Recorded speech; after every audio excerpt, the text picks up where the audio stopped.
Sorry to interrupt, but we don't have any audio on the Zoom.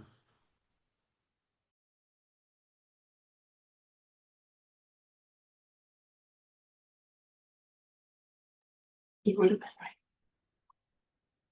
you hear now? We're good now, thank you. All right, thank you. The first order of business is the agenda approval. Make a motion to approve the agenda. Motion by Councilwoman Davis, is there a second? I'll second the motion. Second by Councilwoman Artalia, all in favor say aye. Aye. And opposed? So moved.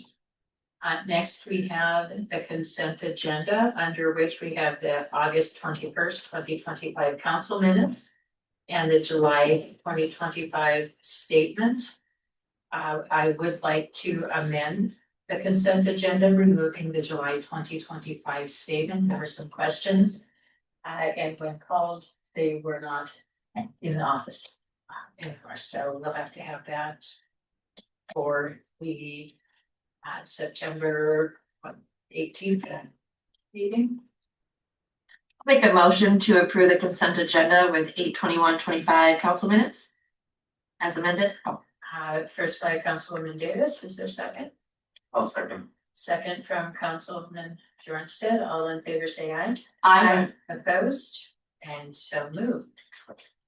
Next on the agenda, we do have our public comment period. Auditor, did we have any submissions? Okay, so we have first call for public comment. Second call. Third and final call for public comment. Seeing hearing none, we'll go on to the old business, which would be Lincoln engineer updates.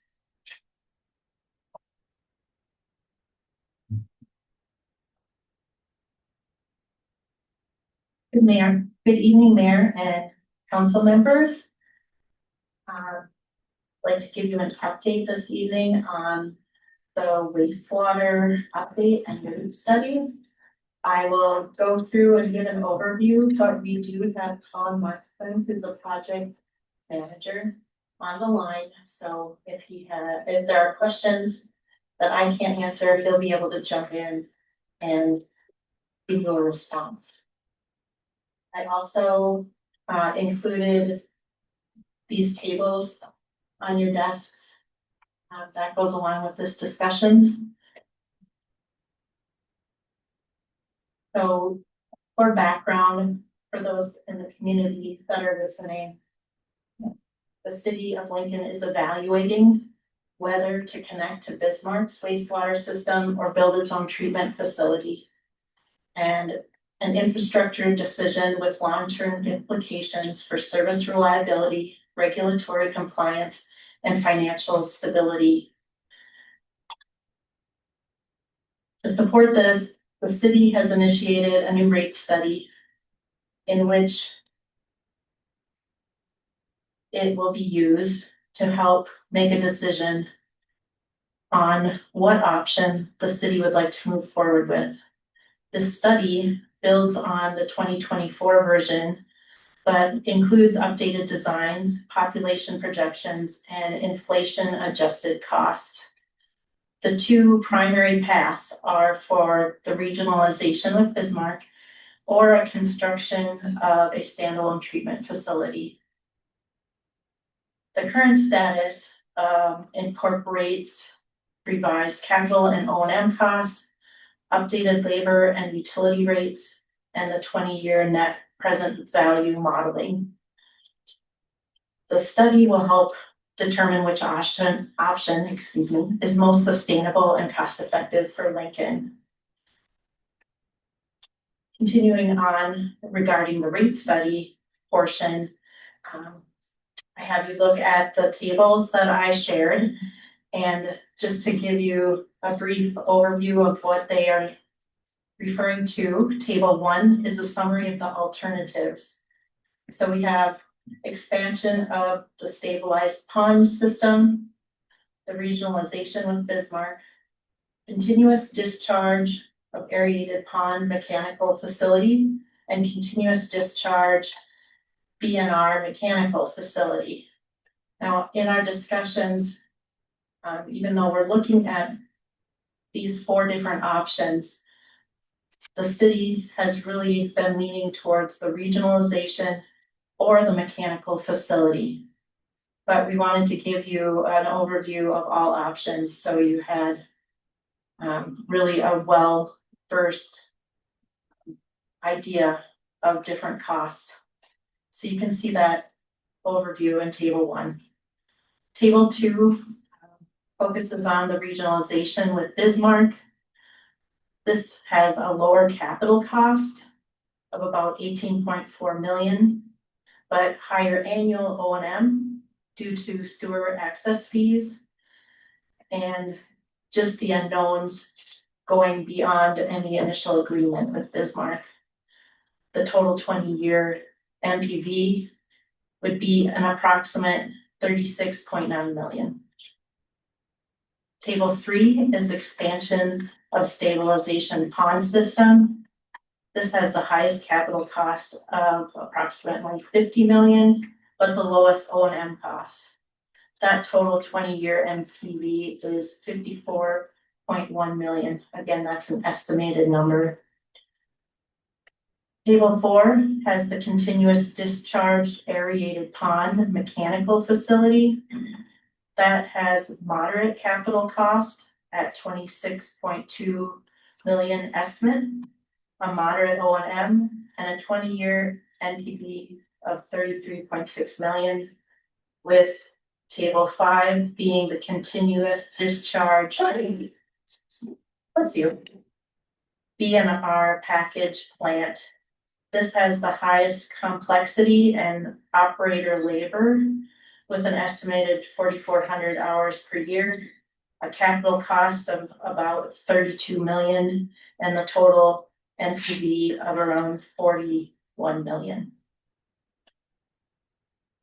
Any questions with all of that information just kind of thrown at you here this evening? Lot to look at. There is a lot of information for sure. Could you, excuse me, could you explain the difference between the aerated pond and the BNR mechanical systems? I am going to defer to Colin since I This is have. fine.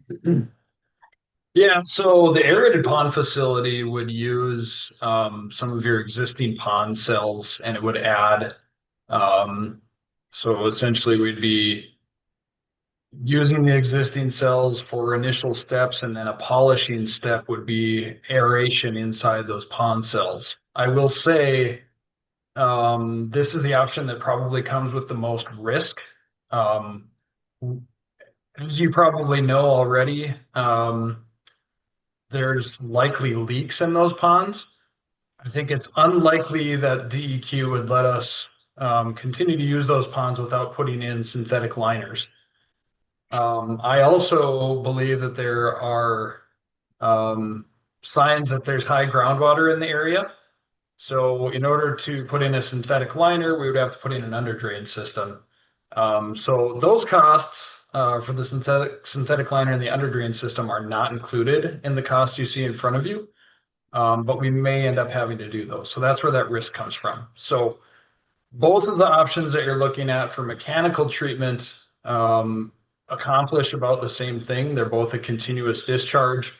There are less moving points to the aerated pond alternative than there are for the BNR system.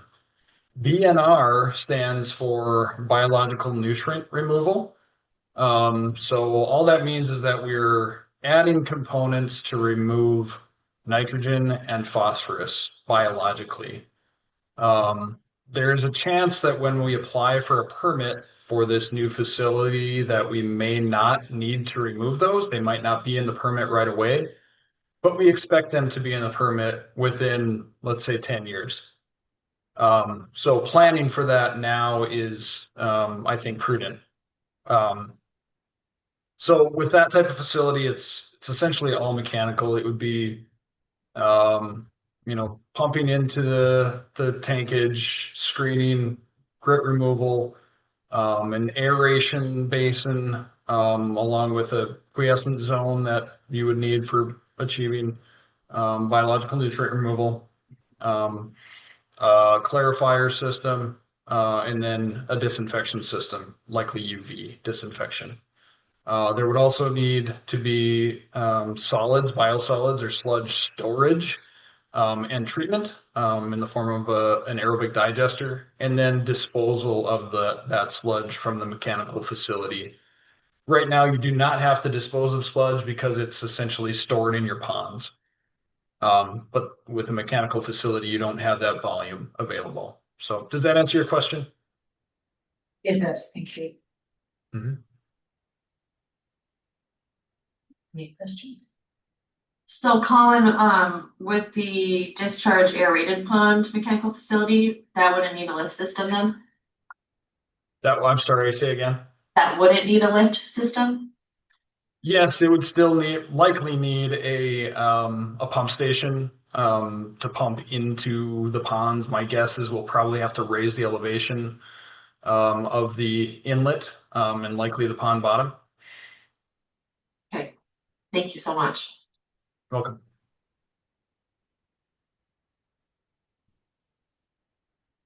Would that lift station be included in this pricing? Yes. Yep, I believe we included that in all the options basically because it's we're coming in low, so we're having to pump up anyway. Okay, thank you so much. Sure. Any questions? Okay, any other questions? I've got one question. Of these methods, and specifically the area pond, mechanical and BNR mechanical, how would they react, or how would they handle the continuous growth in the city of Lincoln over time? Does one of those methods handle growth better than the other? That's a great. I think it's just planning for it. I will say that the last option, the BNR mechanical facility, is a more modular option. So a lot of the processes happen within one set of tanks that share common walls. So expansion is literally just bringing in another set of tanks with common walls. That would then expand your flow by that amount. A pond system, we could leave some volume available in our grading of the pond system in order to account for future flow. I don't know that it's as clean from a design standpoint, but that's just my opinion. Regionalization, obviously, we've planned for 20-year growth in the design that was done for the lift station. We also left capacity in the wet well so that larger pumps could be put in the future. Awesome. Thank you.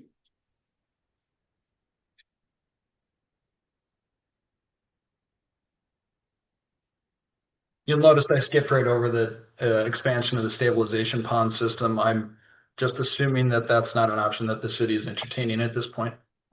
Pretty much, yeah. I think the citizens would agree with that assumption. All right, if you think of something else, jump in and let me know as I wrap up these other items. Because I wanted to make sure that you have a chance to ask those questions, especially once we got Colin on the line. So regarding this rate study and looking at these different options, our next steps are awaiting a final decision from the city on whether to proceed with a standalone facility or the regionalization with Bismarck or another option. That decision would help us move things forward.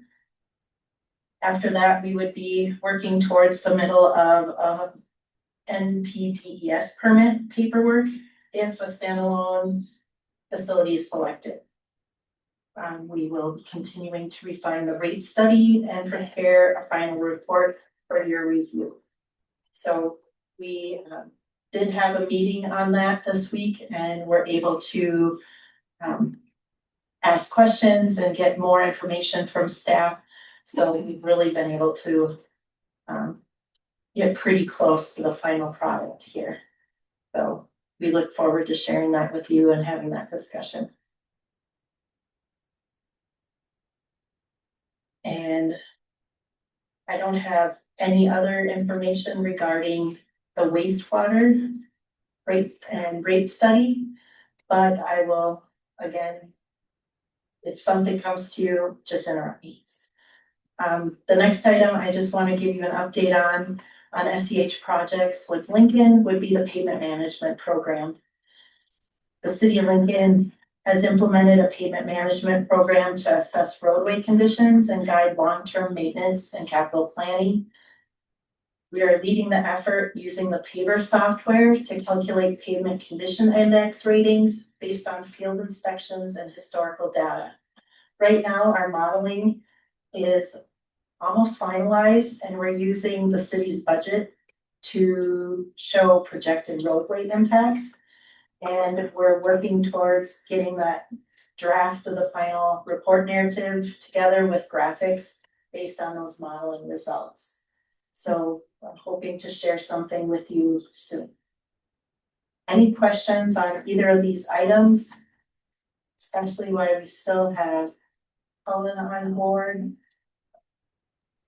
I guess you had already mentioned that, it's really important for us to make a decision on where we're going, or where we see the city value.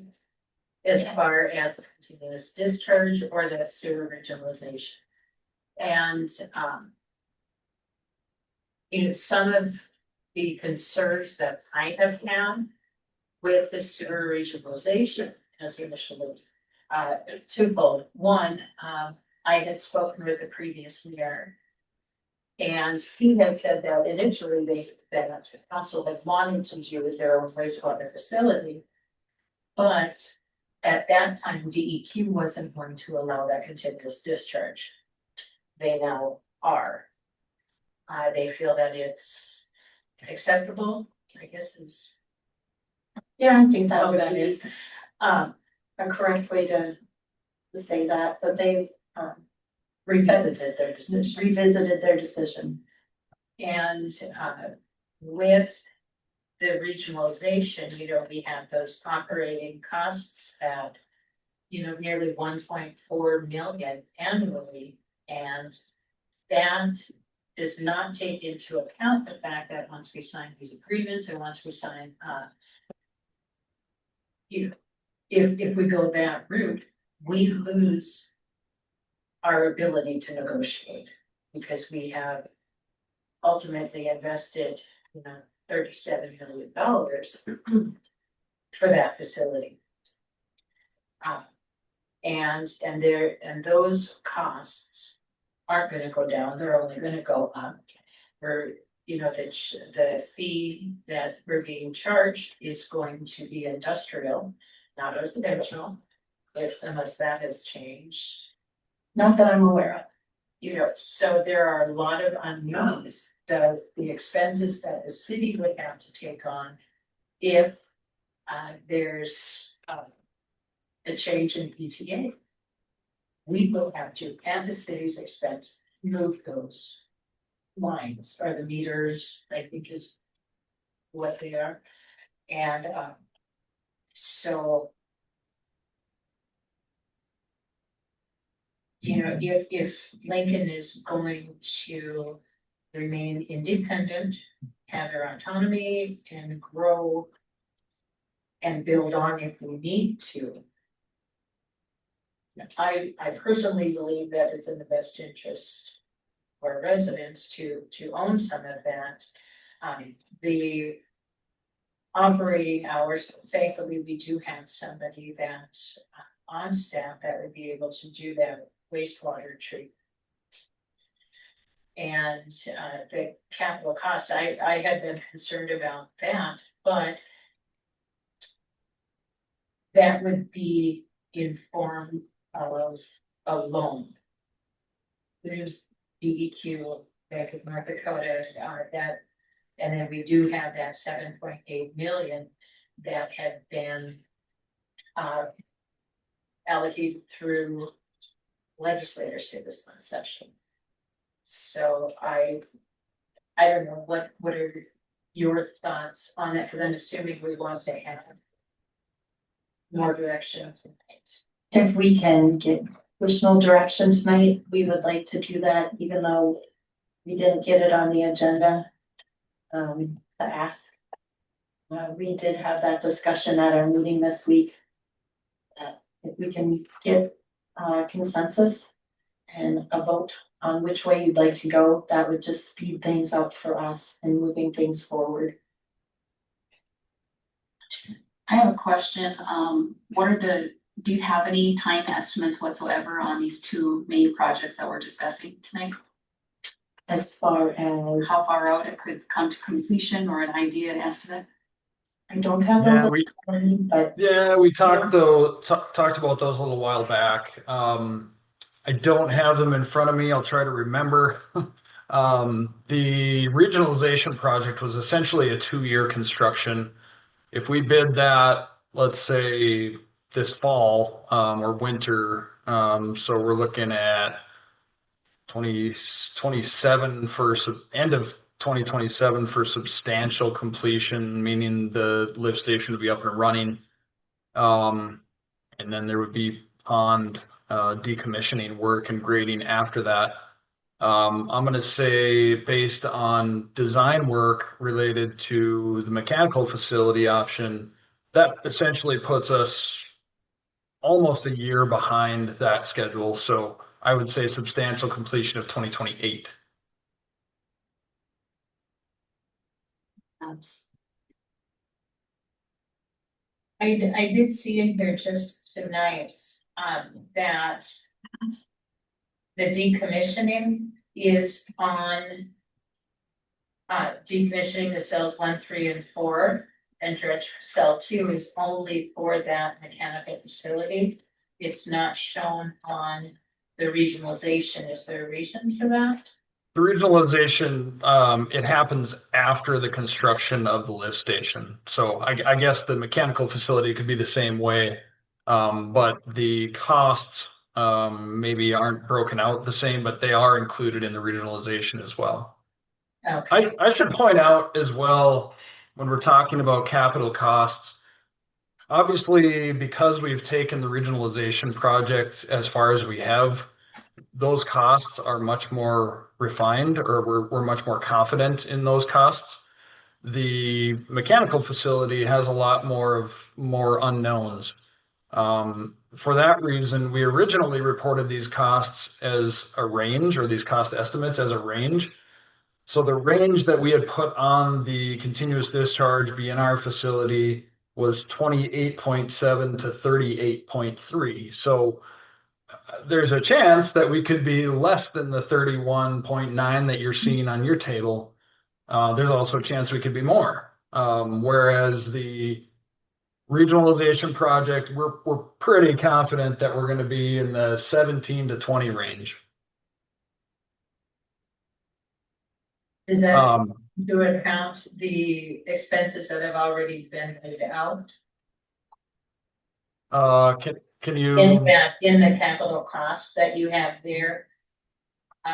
Because we've already paid. You paid for, you're saying you've paid for engineering, or? Correct. Sure. Yes. So, the engineering is included in total project cost of each one of the options.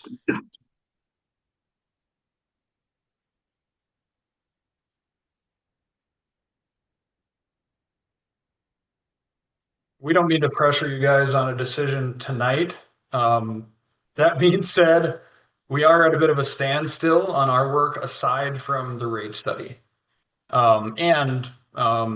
To that end, choosing an alternative to move forward with on the rate study helps us give you a better idea of what you need to do with your rates in order to build that specific project.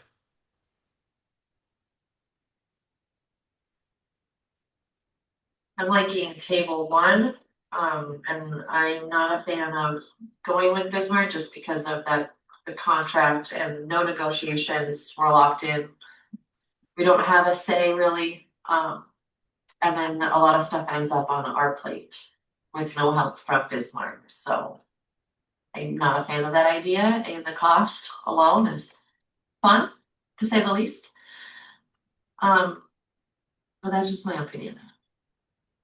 I have another question. What about the smell, the differences between these options? If you're talking the regionalization and the continuous discharge mechanical facility, neither one of those will really have an odor. That is noticeable, particularly when you are comparing to a pond system. And aerated, so the regionalization obviously will be pumping most of your sewage away. So, Bismarck is dealing with that. Whereas the mechanical facility, it's an aerobic system.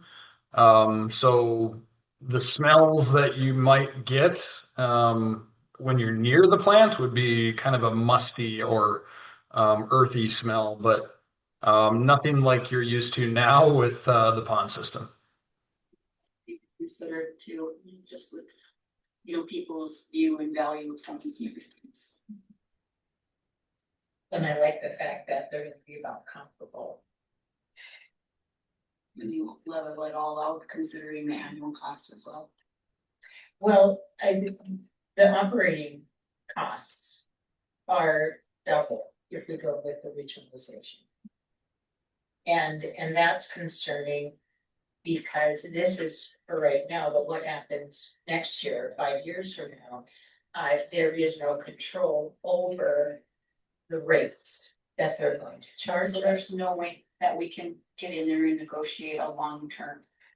What I will tell you, I can't speak for Bismarck, but we were at a meeting with the mayor and the commissioners and staff. And it was voiced specifically that they would not enter into a long-term, and correct me if I'm wrong, a long-term agreement of any sort. So And it would be going up every year by 3% instead of 3 to 3.5%. And this does not include what they would charge us for H2S fines. And we would also have to pay them for,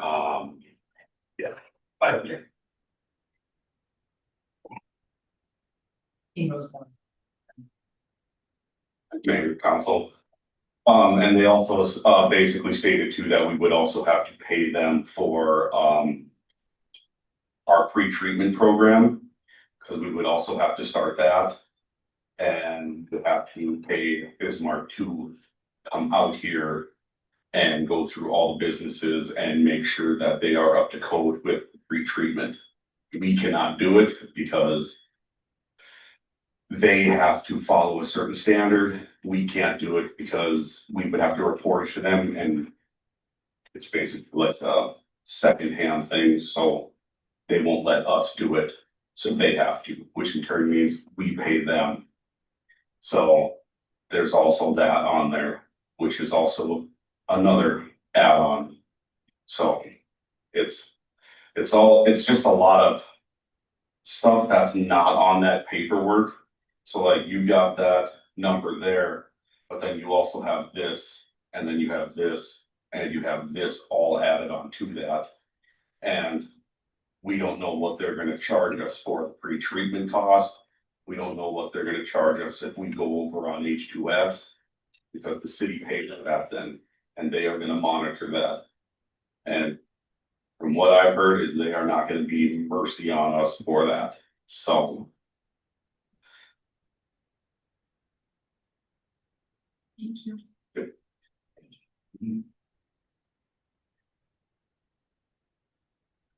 I would lean towards the biological nutrient removal mechanical facility. It's a little bit larger investment up front, but we won't have as much of a risk with not being compliant with DEQ, allows for growth. And you're mitigating unforeseen large expenditures if something should fail. with, the regular mechanical facility, the aerated pond mechanical facility, so I would vote for the BNR. Mechanical facility, I would.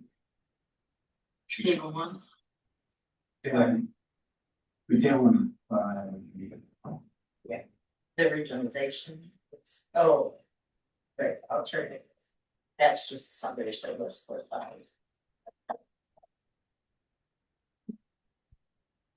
And I don't know that that number is. Painful, yes, but again, it gives us our autonomy. Well, As we grow, we're gonna have more money, we do have a loan. You know, through SRF. That we can take care of some of these things, we've got additional. It's not property tax until it's turned into the city, you know, but we do have a significant. Increase in that projected for 2026. And. I don't know, I'm in agreement with Councilman Shoemaker that. You know, having this. Under control of the citizens of Lincoln. Under the city is. Beneficial.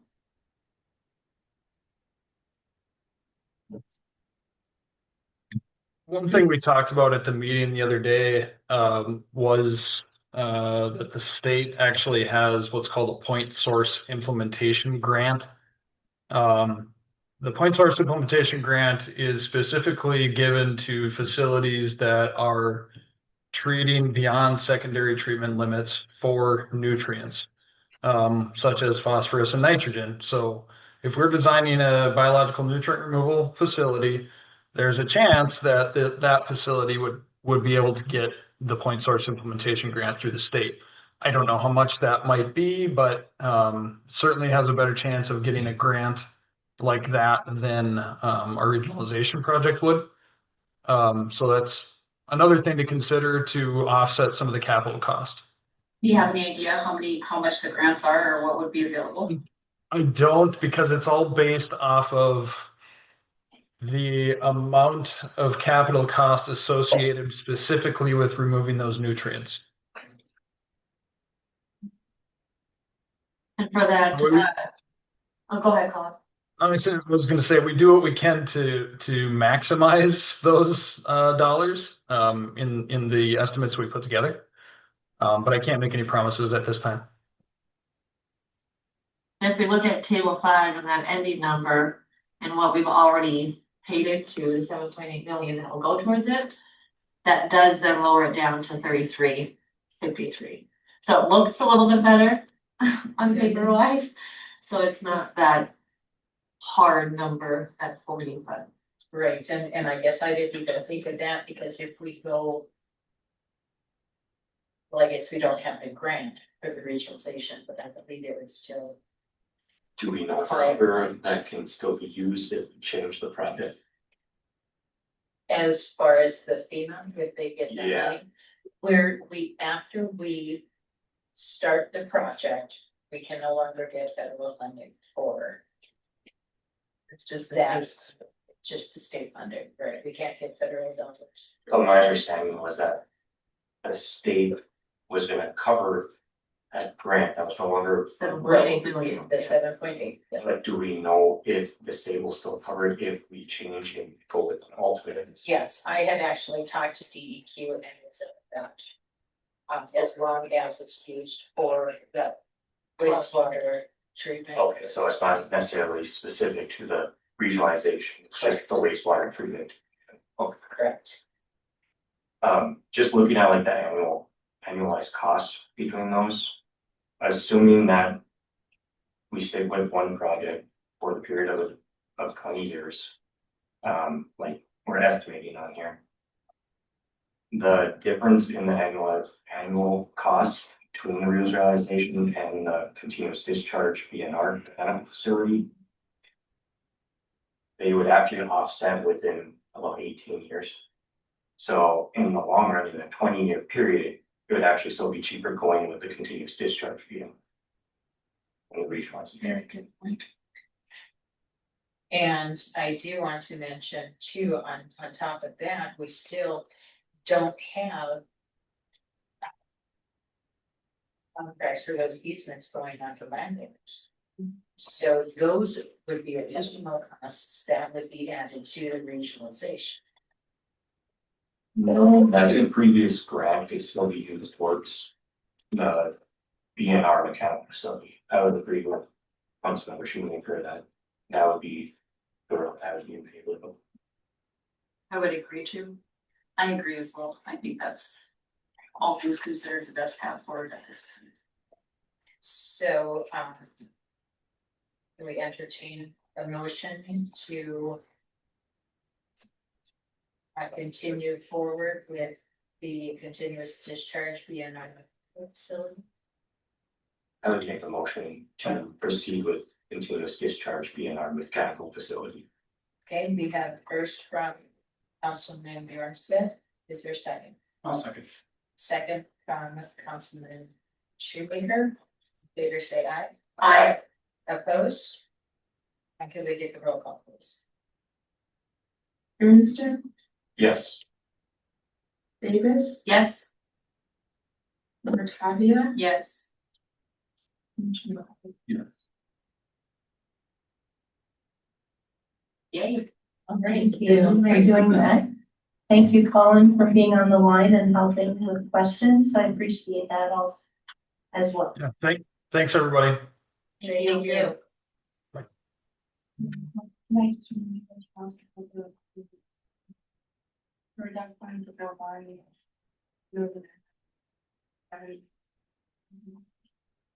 That right? Okay, yes, so we do have some funding set aside for that, so. We will then need to start discussing,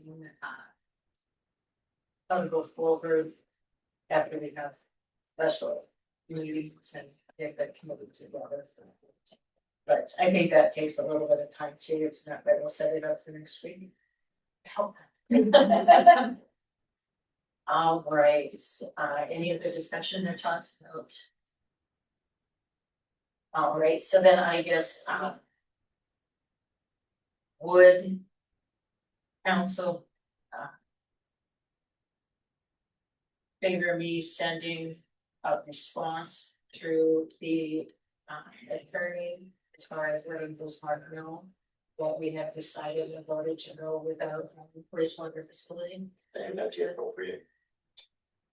Take your time writing it.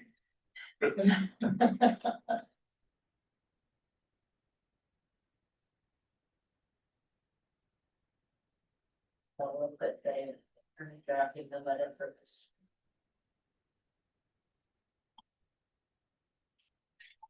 If we use the 1.9, it even lowers it down to 31,153. That's even better. It does. All right, so next, I would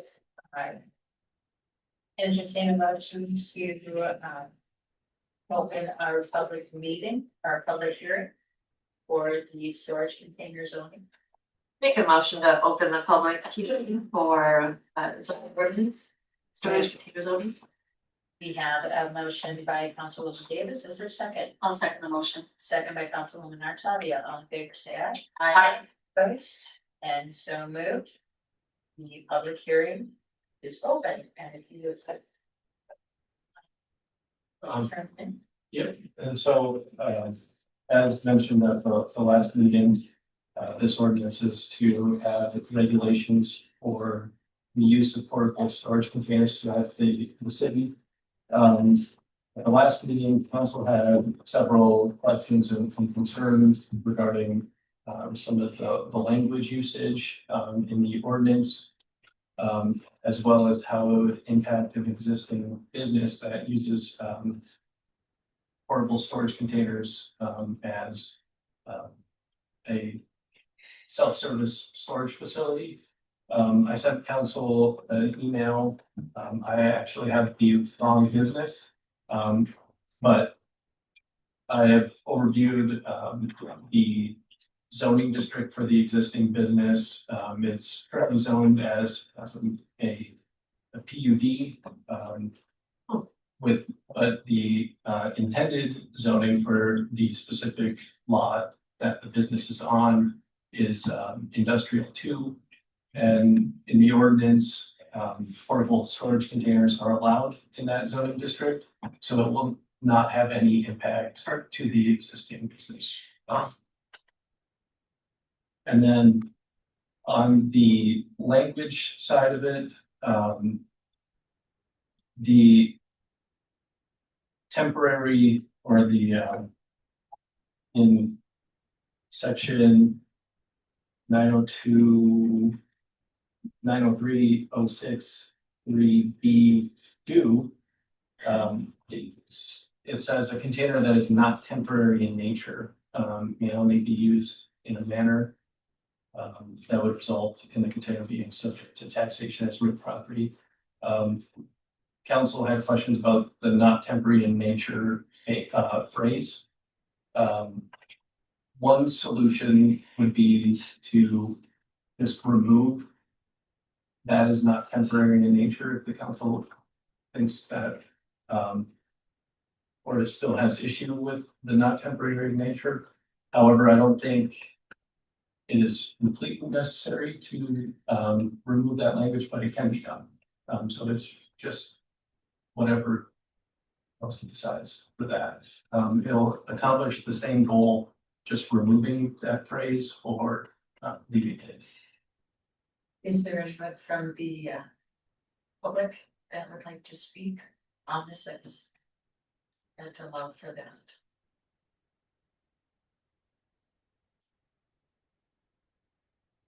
I guess my opinion on this is, in that particular section, if we're essentially threatening taxation as real property, I think we need to be able to clearly define what we believe not temporary in nature is. So if we don't feel there's a clear way of doing that, I would be in favor of removing that. I would agree with you instead on that one. Of removing the language of that. So essentially striking number 2 there. So it would just, yep, so it would read, a container may only be used in a manner that would, so the phrase that is not temporary in nature may. That is not temporary in nature would be removed from that subsection. So that would be saying that all containers would be sold. So it would just be a permanent container. I guess I don't know if that really clears it up though. What is considered permanent? So that a permanent would be subject to the building code, so it would be on a foundation. Concrete foundation. Yeah, and whatever meets the requirements of being a building or. Yes. Whereas like your suggestion with the fixture, certain fixtures can be subject to real property tax, but a lot of fixtures are not. So it's effectively, essentially saying if the container is going to be permanent, then it needs to be subject and meet and satisfy the building code. So it would be taxed as a building rather than as still. Okay. So in other words, if it's gonna be there permanently, we're gonna tax it. If it's on a permanent structure, right? Because then that means it's a permanent structure. And that it's the primary building on the property. Right. Director? Just got a question. So like it can't sit on cinder blocks or anything like that? I'm not familiar with the building code. Yeah, I was looking it up online yesterday and some foundations are on blocks, but I don't know what our code specifies if blocks is considered a permanent foundation or if it's concrete. I think it can, I don't think it always is. I mean, there are cinder block foundations. Well, 100%, but is that in our code? So the applicable building code is the one that Burley County has adopted. But the exact requirements under the building code, I'm not familiar with. But that would be a process that the landowner would have to go through, so that's not on the city to determine. So yeah. And the county building inspector is who is governing or who oversees buildings in Lincoln. And approves all buildings and certificates of occupancy and those kinds of things. Another question, so there's no size limit on? No, they're all subject to the zoning setbacks and size requirements in the specific zones. Okay. So in the zoning ordinances, there's for each respective zoning district, whether it's residential, commercial, industrial, they all have their own requirements for the size of buildings on the property, setbacks, and more. So is this gonna allow people to be able to build a container home in Lincoln? If you're taxing it and making it a permanent structure? I mean, I don't believe so, since that would be within residential zoning. It's not allowed in residential. Well, they are though, you're allowing a container in residential as long as it's permanent and you're gonna tax it. In residential, it's over up to 30 That's not years. what we're doing. It's only in industrial zones. So if it's in residential, you can't have it in your yard. For longer than. For long as 30 years. has to be actively done. So if it's a shed, they can have it no longer than 30 days. It can't be used as a shed. It's not, yeah, up to code. Just clarifying, so all I want, just wanna know. Thank you. That's 3 years. Well, there's a 40 footer on Benteen and Libby. I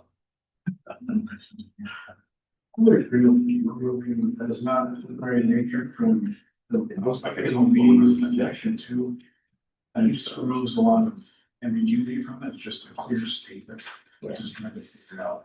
Okay, it's gonna make intent clear. Just clear cut. Do we need a motion for that? Well, we'd have to close the public hearing first and then.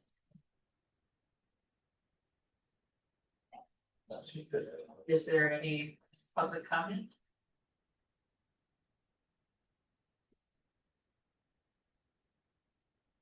Mayor and members of the council, my name is Mike Malloy. I represent Hasper Services. I work Malloy Law on this one. After consulting with my client, our concern is the subsection 3B2 as it relates to the temporary nature. And what I may suggest to the council is Title 4701 of the Northwest Century Code classifies ownership of property there as real or personal property, that also goes on to define what a fixture is. And when we get to a point where we have a fixture, that is when it becomes subject to taxation. And so I think without clarifying that, and I don't know if I'm necessarily understanding what the board is recommending to do, what I'm gonna suggest is that instead of removing that language completely, mirror the language of the century code as to whether it's a fixture or not. Specifically under 470103, it defines, that's NDCC of 470103. It defines real or immovable property, and then it has a series of 4 factors of what that consists of. One of those factors that is defined in statute defines manufactured homes, and it references another section. So generally manufactured homes are movable, similar to the storage containers. Well, for it to become a fixture, it has to be affixed to the ground, and it also has to have connection to public utilities such as water or electrical. And so I think it might, to clear up any confusion as relates to this specific ordinance, I think it may be beneficial to the residents of Lincoln to have that language in chapter 4701 be mirrored in the ordinance as to what is considered subject to taxation as opposed to using language such as not temporary in nature. That would be our concern with that subsection. Um, the issue of including the language of, or the definition of fixture, again, certain fixtures can be subject to property tax, but it could create a inconsistency with that subsection in itself, that ultimately, because not all fixtures are subject to real property tax. Yeah. So that's the issue of including the fixture language in there. As we see it. Okay.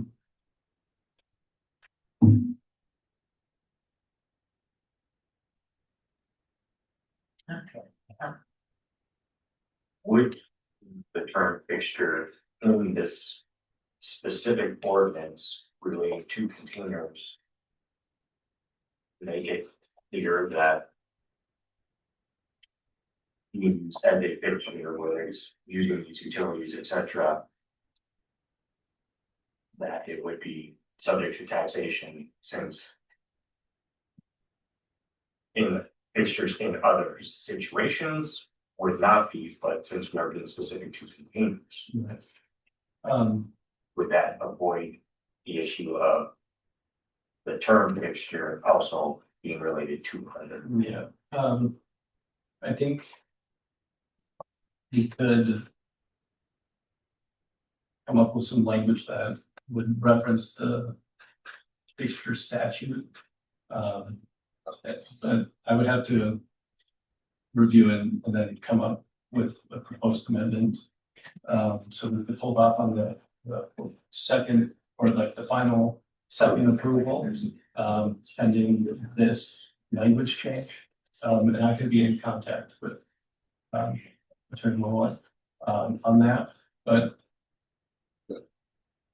what I foresee that change to be, it would be a permanent container or a fixture that's defined in its North Dakota Century Code, cite the specific chapter, and then may only be used.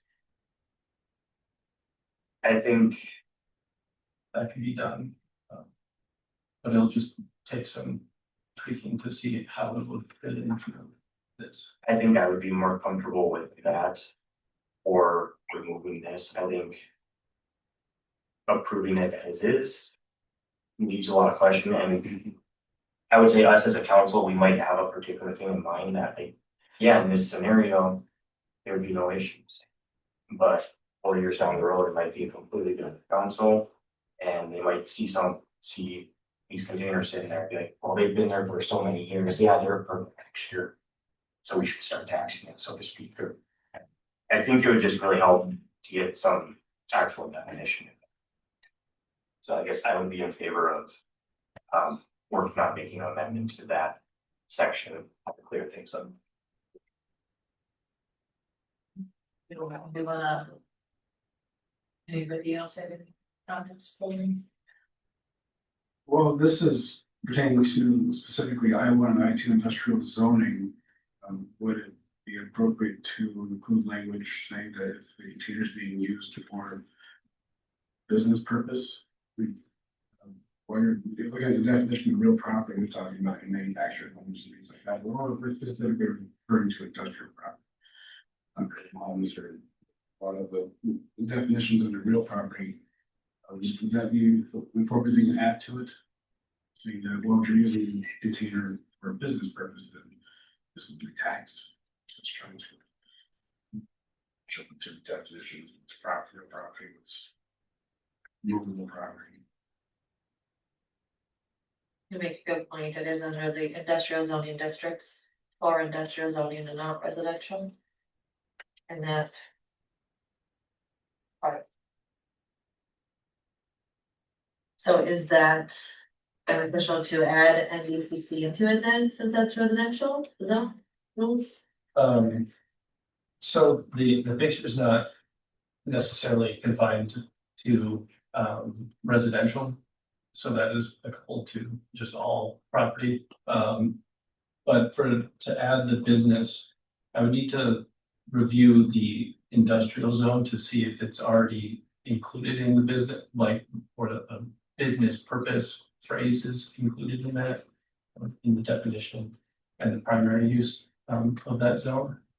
Because it might become redundant and may not be necessary just automatically in how the code is structured.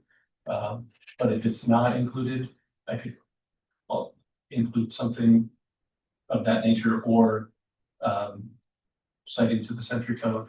I just need some direction on that. I have a question, would are we at a point that, we could have the first, or this, well, we couldn't have a second reading without the final. I mean, yeah, Would we have to have another public hearing? no, so this would satisfy the public hearing requirement. But yeah, we can pause the second meeting until the next. And then the other alternative would be just to remove that is not temporary in nature. Know that we could reference it, or simply add, which aligns with North Dakota Century Code 47-0-0. Yeah, it would just, yeah, it would include a reference to that fixture definition. In the second. Okay, any other discussion? Okay, so I would entertain a motion to close public hearing. Make a motion to close public hearing for the storage container ordinance. We have first by Councilwoman Davis, is there a second? Second motion. Second by Councilwoman Artolia. Favor say aye. Aye. Opposed? Right, public hearing comment section. Public hearing is closed. So what is your wish, or what are the wishes of council as far as the second reading of the storage container ordinance? I'd make a motion to move that to old business for the next meeting, to allow time for possible changes to the section that has been discussed. I'll second that motion. Okay, we have a first by Councilman Grinstead, second by Councilwoman Davis. All in favor say aye. Aye. Opposed, and so moved. We will have that under old business. A second reading after the attorney is able to add that additional verbiage.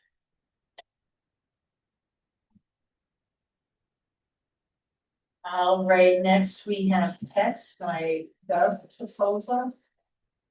The deputy auditor.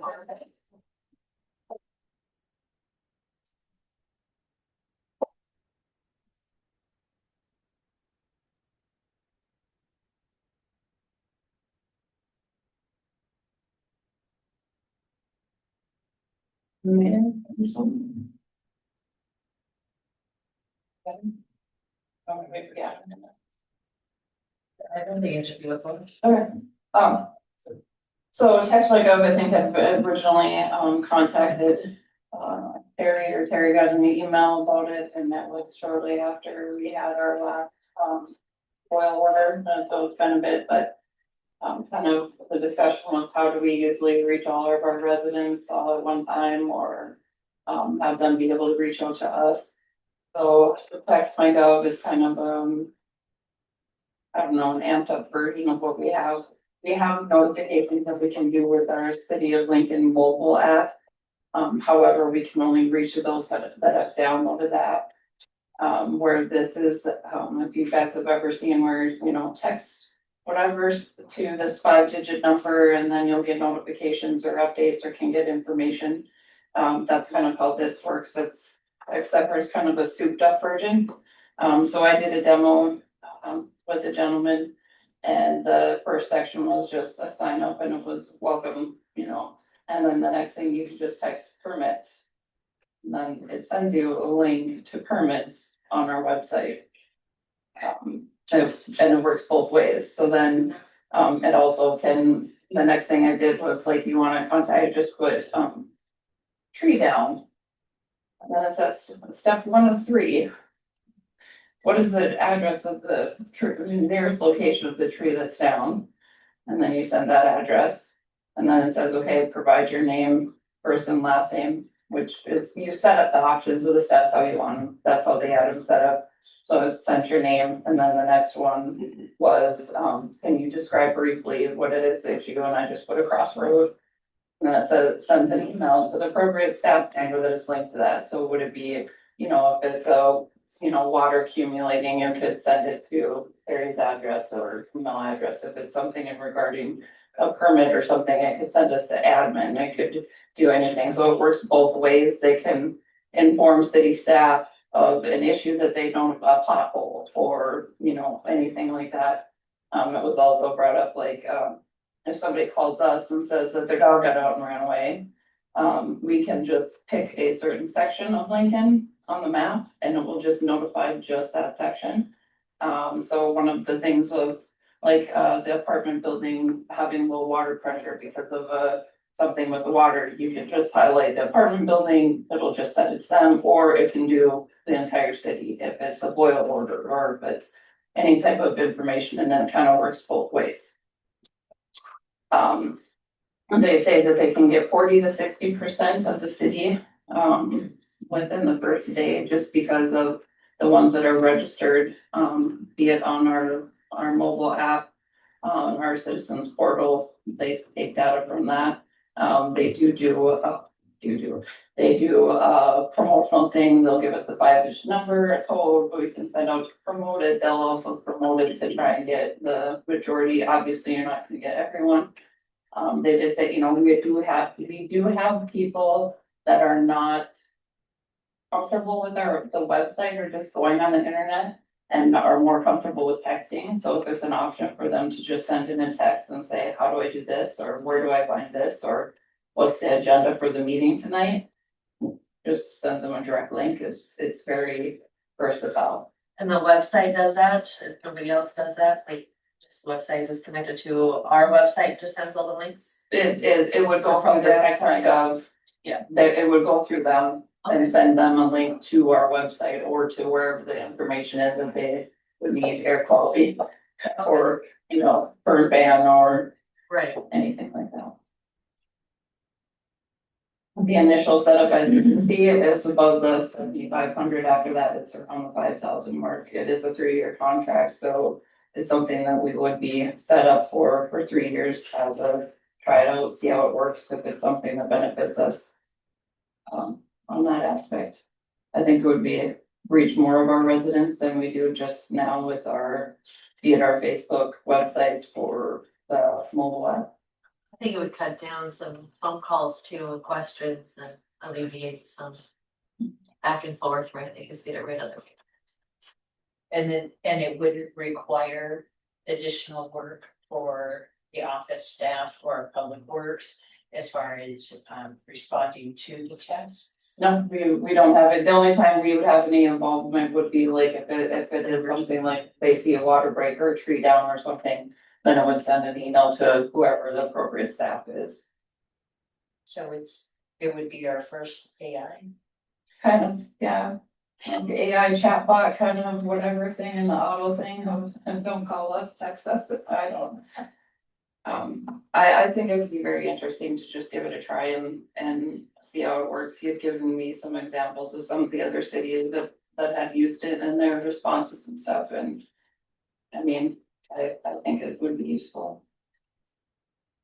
See that it has 10 gigabytes to manage online data storage included in the quote, and then for each additional 100 gigabytes, it's $250 per year. What kind of storage does will be required? What's being stored here? I mean, 10 gigabytes is nothing, and then 250 still isn't that much these days. So what's the probability of us getting to that 200 terabyte level? I don't see it I don't foresee that happening. Like we have just like our current storage for our backups for our banning programs, which holds all our billing, all our stuff is, last time it was 2 gigabytes or 2 terabytes. And that's for everything, every record from probably like 2006. I just don't see it happening, and that, like, as for the 25,000 text messages.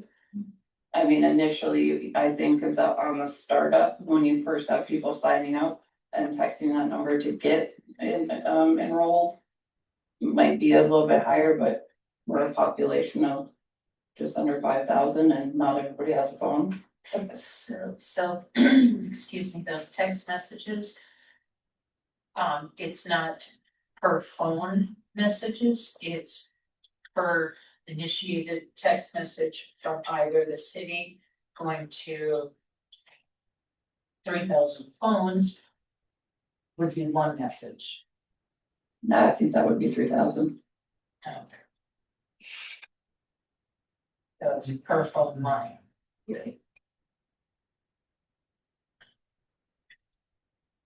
Is the quote or the additional services negotiable?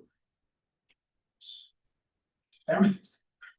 I think that comes with shooting, I wish everything was this, and it's however not. Always good to ask. Right? Yeah. I did ask if there was a deal for first timers or any type of that, and it was,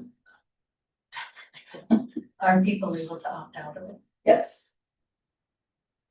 Just like, anything, if they sign up, get the, it's either, I can't remember what you said, if it was stop or cancel, like it was one of the, whatever. Usually So I get the confirmation that they're no longer.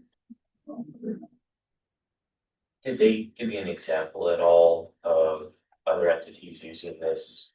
And how much gigabytes that they typically use? And that's not a question I asked, when I did use his demo, I did go, for me to permits to a different city that was currently using it. But I didn't ask in relation to how many they use. He said in, reference to our population was why he put us where he put us.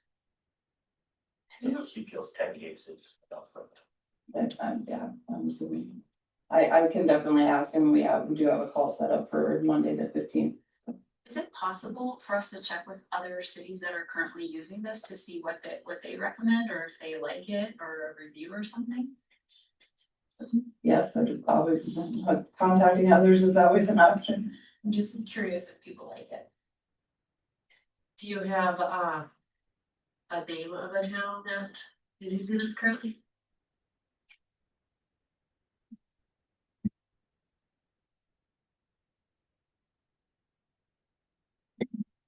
The office, so. This would definitely make citizens. North Dakota, Minnesota. Was the link that I got when I did the, asking for the permit. Northman North and Keto. and Cato. I got Mexico.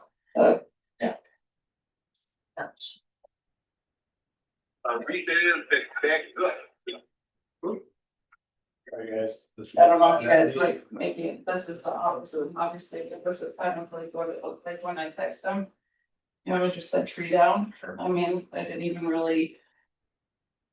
Didn't go into any specifics, and they just kind of automatically populated, well, what's the next 3 steps, or I just literally said permits, and it sent me the link to the permits page. Nice. That'll definitely be helpful for a lot of residents, for sure. I think residents are always looking for more communication or Easier access. transparency, easier access. I know when there was the water main break earlier this spring, it raised a lot of concerns from residents on how things were handled with communication. And I think assuming that like the 10 gigabytes is adequate for what we would need, and then if the setup fee and the annual fee is something that can be handled within budget, I guess I would be in favor of it. Yeah, I would be open to trying it out for the first 3 years and seeing how the city adapts and uses it. I think it's beneficial. There's. So if you didn't go all the way through it, like some of the other examples, you can tell your city event founders, like you know, the days, You can put the garbage schedules out there, if we had, I said flooding, but I know that Apple Road has been, was notification flooding, you can do road closures. Weather, all of that. On there. But it's nice too, for when we do, the streets. Cause it would be immediate, you know, it would get out there immediately. And that may be, you know, something to consider too, obviously, in terms of your guys' time and effort and, you know, going out and putting out signs and answering calls and all of that. My only thought is just, since it's a 3-year contract, it makes me just a tiny bit nervous, because what if we don't like it, you know, but it seems like overall it'd probably be good. I'd just be curious to hear what other people who used it think of it. Is it on the Yelp review or, I don't. Excuse me, Councilman Rushver, you, was that you made a motion to approve, is there more discussion? You said you have another phone call set up. 15th, on the 15th, yeah. Was there something particular that you wanted to address with them at that time, or was that? Based on your guys' decision, if you had any questions that I couldn't, find an answer to or have an answer to follow up with them. Cause I'm off next week, so the 15th was just the first day I'm back. I'd make a motion that we'll go with it. We have a motion by Councilman Bjornstead. For a second. Is there a second?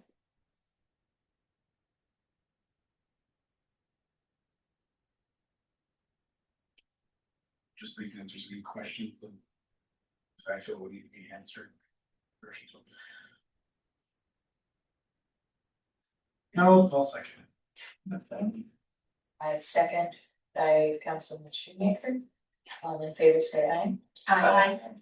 Opposed? So moved, so we can get the roll call on that. Bernstein, Yes. Davis? Yes. Yes.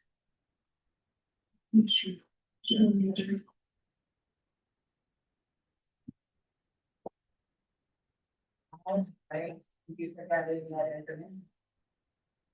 Alright. On to item number 11, beautification. Burning review, as everybody had an opportunity to have questions. That they would like to bring forward.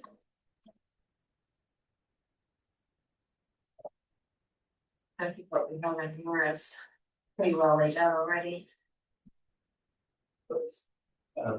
Council, based on the questions and concerns raised at the last meeting, I overviewed the beautification, rezoning, and other applicable ordinances in regards to violations of beautification, violations of zoning, and in particular, the ordinances restricting parking vehicles on grass rather than on driveways and paths being paved. And based on our review, we're satisfied that the code provides an enforcement mechanism and does prohibit those things. The beautification explanation is a compilation of the applicable ordinances and how we came to that conclusion. I have some analysis underneath the relevant sections. But there is a mechanism to provide, to enforce these restrictions and regulations in place as is. It is also, we agree that the ordinances and zoning and beautification could be more clear, and explicit for specific beautification restrictions. But as it currently sits, there is the enforcement mechanism of those restrictions. I can go into more detail on what I've provided in this explanation if needed, or if there's sufficient questions. But also, if the council's not happy with the existing code. I mean, there's ways that we can address this. Monty and I believe that the way to address the beautification ordinances and clean them up would be all at once. So that it avoids any inconsistencies in doing it. Yeah, like issue by issue, it caused some issues there. But that's our position at the moment. And I didn't know if anybody had taken lead on this. But what I saw when I started pulling information from our ordinances is just that. You know, you're finding a little bit here, a little bit there, does it apply to residential or not? So I had thought, well, what if we had an ordinance specific to residential properties? Where we take, you know, this information and so that would be the first question. Do we want to maybe create a new chapter that addresses residential so we can direct residents specifically to, you know, in this case, 4-12-0, which would outline what our current requirements are under beautification. Or to keep as is and with a reference to what was presented as far as, you know, so we have staff have online. You know, that these are in front of whoever's doing ordinance or beautification issues to have this protocol, you know, or her complaint that would. On here you have landscaping rock. But you have decorative rock material not smaller than 2 inches in diameter. Right, and this is just for us to start working on. Right. You know, are these things that we do want to address? Do we want to allow, because one of the things in here is also that crushed asphalt versus cement pads. And if we want to start using, allowing some of that, and the decorative rock. Yeah, we'd have to definitely change the definition of the rock one. This landscape rock convenience centers. It's the driveway, is what you mean, right? Right, Yeah. and that would be within that easement. Yeah. That's what they have in the north is. Right. You know, save the camper paths. Yeah, You know, or they're the vehicles that are parked on, they're not able to do that, or. But if they have. You know, things up next to their home. That's for them, the easement part is where I have thought, you know, that 2.5 inch. Yeah. For those pieces, so they're not. Getting. Blown into the city or into the streets, but. Just for clarification on this. Are these these ordinances that you're pulling from other ordinances already set up? No, Basically no. consolidating them or? No, this would be specific to, that's why I have up here in to highlight there, we need to ensure that the ordinances are conflicted, so we're being pulled from those other ordinances. That would be specific to residential. So if you, for example, if there is something in our construction specifications or some of the information that the attorney had provided us, if it's something that would be under commercial use, as far as landscaping, those green spaces, you know, they would fall under the category, so we would remove those from that, which would ultimately mean, you know, taking our ordinances, looking closely at each. And the only reason I had put this in this format was so there's one place to go. And I make a little bit of books over the next year, you know, to adjust the specifics, or it would just simply be easiest to do as we have it with explanation over. I was gonna say, I think, you know, a lot of our ordinances can be looked at, we're kind of actually taking steps to do that. I don't know if I would necessarily be in favor of setting up a photo ordinance for this, is more so maybe just having a document, like it could potentially be part of that texting setup where it just does consolidate a lot of like the general questions that the public has about like what's gonna do around their yard, stuff like that. And then reference. Yeah, and references to the ordinance ordinances that that are way. set up. One thing I would note too is that for zoning and like the driveway standards and those things, those titles include like an enforcement mechanism that classify any violation of the zoning or the standards is a declared public nuisance. So the like for discussion purposes, this proposal here is just moving those under the public nuisance chapter or title for ease, but yeah, one way to do it would be to like overhaul that and implement it to track.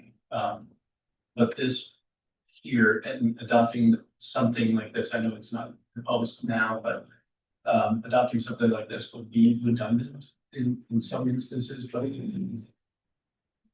for the public, it's fine. Because of that, but even me finding and explaining this was not. It took me some considerable time to do that. And like for the enforcement process, it will probably map out and have something provided for office staff to include in their notices of violations. But yeah, so I think while I think this would be helpful, but I think it would need to be an overhaul of all of them. Yeah, and when we do, you know, develop that job description for the new office staff member, you know, part of that responsibility is going to be to look at some ordinances, so that would be a good opportunity. I think also if like we can set up more of a just like an informative document. That kind of keeps things open to that, if say like the office staff is getting a lot of calls about something that isn't already in this ordinance. They can just update that document or whatever, rather than us having to go through motions and stuff and the readings to make changes to something like this that is more set in stone, so to speak. I'm sorry. Nobody said anything. So it was mentioned that currently we don't have anything in ordinance to allow for administrative fees. For some of these, so when the city receives a complaint, you know, you send out the notice. And then you send out certified mail, and then you have this, and then you have that. These are costs that the taxpayers are paying for. Is there a mechanism to recoup that cost? You know, if you are going to get past that initial mailing, that are out of compliance, if it goes on, or maybe even in that initial step, well, no, because it would be first. Right, good. Yeah. But if it isn't rectified, you know, having that, so we're not paying the $10 to send out a letter. Or the time that it takes for administrative staff to pull ordinances. So don't they get fines too afterwards? Yeah. If they don't, Yeah, a public nuisance is a fine of $500. And so it could be recovered in those costs, but if it gets, so say if the notice is sent out and certified mail is included in that, those costs would be, and say the homeowner mitigates and Right. cures the violation, those costs would be just taken by the city. But if they're failure to remedy the violation, the fine would essentially So that we would add an administrative fee. Because that would be to recover the cost of the inspection, processing. And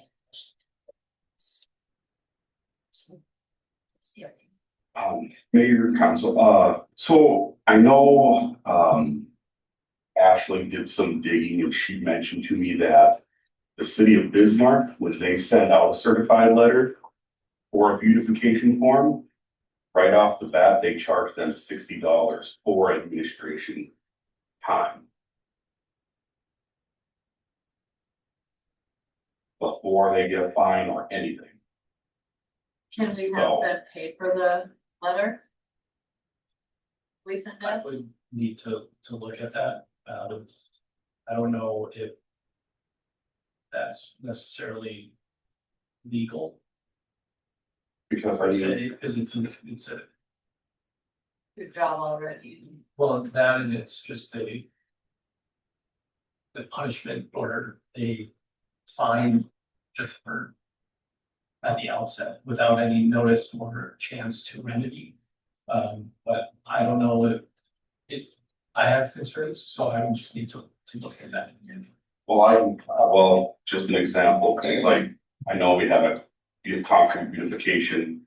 And I went over there 3 times. Our old engineer went over there at least once or twice. So the city paid our engineer to come out here and go over there. And so, I mean, there's all those costs on top of that. And That's already. no paid fine, for. no fine for them. So the city just ate all that. So I Can mean, we that start was just, The concern I have, I'm sorry, would be, anybody can come in and file a complaint. So you're imposing it, say, we'll just say $60 because your neighbor. well, see, and that's why. So that's why I would say if we're going to initiate something, it needs to be after. Well, see, we go out and take the pictures right away, so if somebody does make a complaint, we go out and we would look at it. And be like, well, there's nothing here. So it wouldn't get a certified letter. So, I mean, we do check it out before the initial letter does go out. So.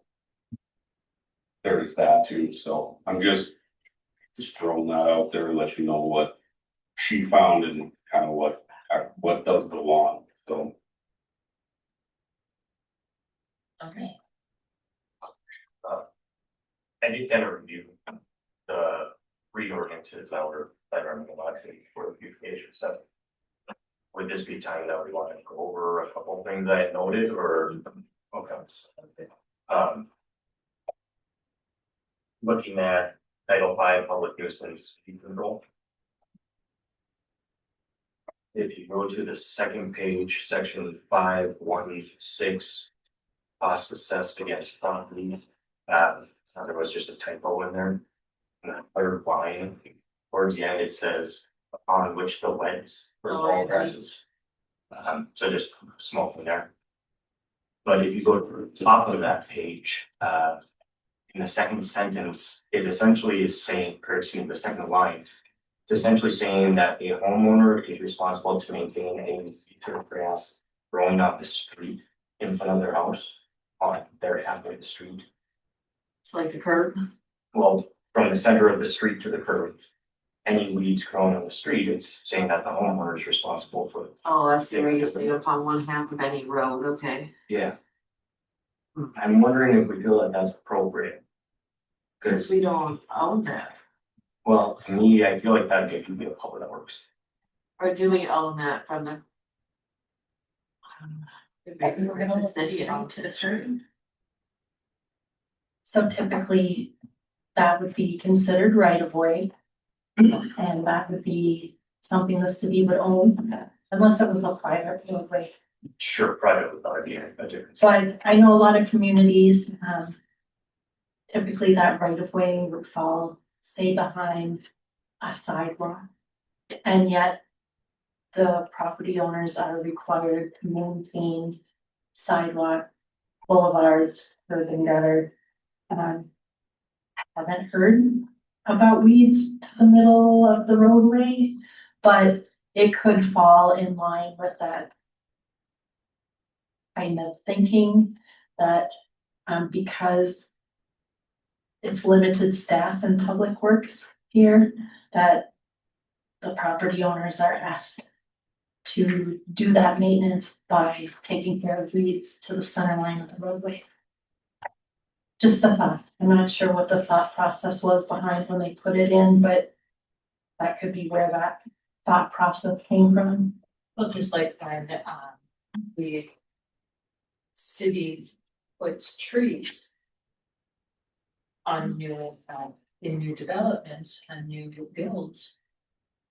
The property owner is then responsible for upkeep, maintenance. Well, unless we have park now putting on water rights and trees, because that's what we did in 28 parks and things. Right, they do the water to get going, but after it is taken off, it's up to the garden to take care of. Initial watering for the first 2 years, I believe. There are 2 trees that are dead on that street as well. Again, they be replaced. Director Shu, do we spray curbs at all in town? Yes, That's we what I do. thought. Okay. Good to know. I guess. We put in there that they shovel the snow and then that would make it a lot easier to do. Especially if Public Works is already doing some of this maintenance and taking care of weeds, I wonder if we should look at removing that or rewording it to be like from the curb Yeah, it's true from that, I think. or something like that. We could just strike or upon the one half of any road. Curb. So it would just be the line are located upon the owner's property. Yeah, yeah. That make sense to me anyway. Still makes them take care of the boulevard and the curbs and stuff. Okay, so located upon the owner's property, Yeah, keep that. abutting thereon or after receipt. Or, no. No, owner's property. After receipt of the written notice. Is that what you? No, owner's property upon the 1.5 street. Right, We yeah, would- remove it, yes. Yes, yeah. So we would go located upon the owner's property. And then down. Or street line. I think that would still be part of what we create. Okay, so to what point are we removing? I think we would remove or upon through abutting thereon. Actually, no, we should probably include the boulevard. So. Yeah, so it'd be or upon crossed out through lands for. Okay, so we would start back Property or with boulevards. Yeah. Or Gotcha. butter, Owners Okay. property for boulevards. or both ones. Okay, above. That basically what we. That's what I'm doing. Yeah, On the owner's property or boulevard abutting thereon. yeah.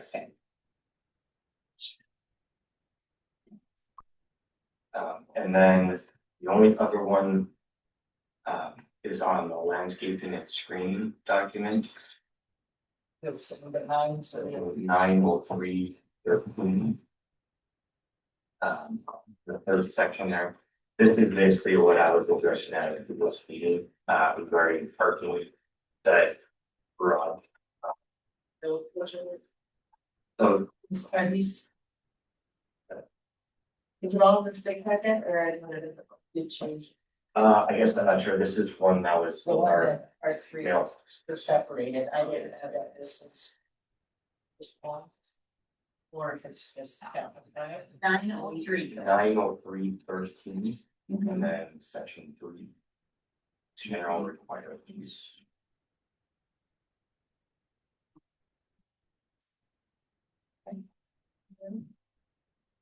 So in this section, it states, no required landscape area shall be used for parking of vehicles or for the storage or display of materials, supplies.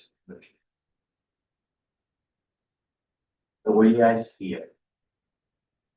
If somebody is parking in a car, camper, boat, trailer, whatever it might be, on grass beside their level.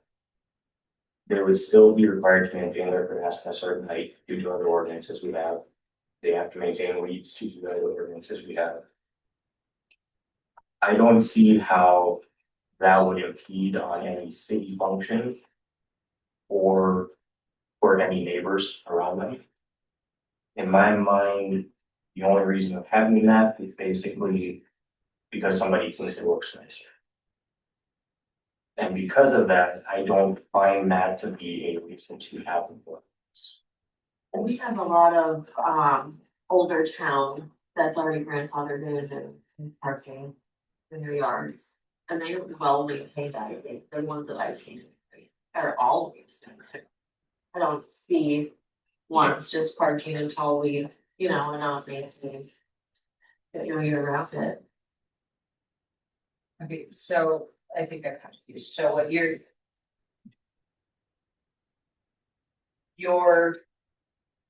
then, Essentially, so you're wanting, people should be able to park beside their garage on grass. Since they're but we away. have an ordinance that already says we do that. That's why I'm saying I don't believe we should have that as an ordinance. I agree. Yes, Because the only purpose to it that I can see of is just because somebody thinks it looks nicer parking on cement than on grass. well, and there's cars too in front of the houses in all part of town.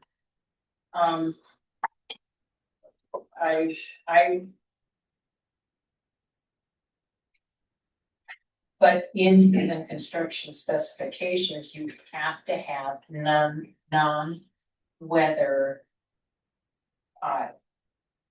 Changing parking. That is if you construct a camper pad. Right.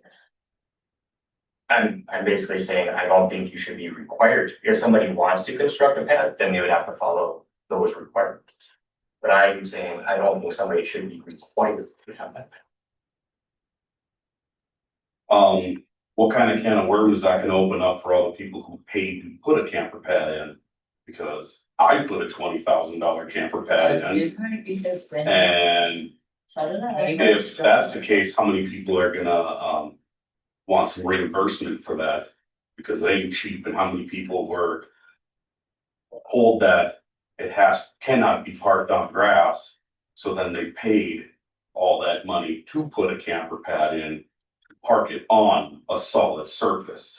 So is that gonna open up a huge can of worms for the city to take something out and then tell people we could park on grass now? After the city just went around and told everyone that you cannot park on grass. One of the things that I would say is then you're saying, okay, so you can. You have an ordinance to not allow for multiple vehicles. You have, they need to be operating, or then you've got, an issue of somebody. With the little pebble rocks, because eventually it's gonna become grass and.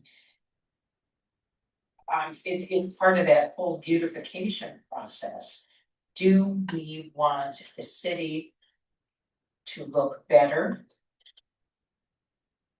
Because there are different levels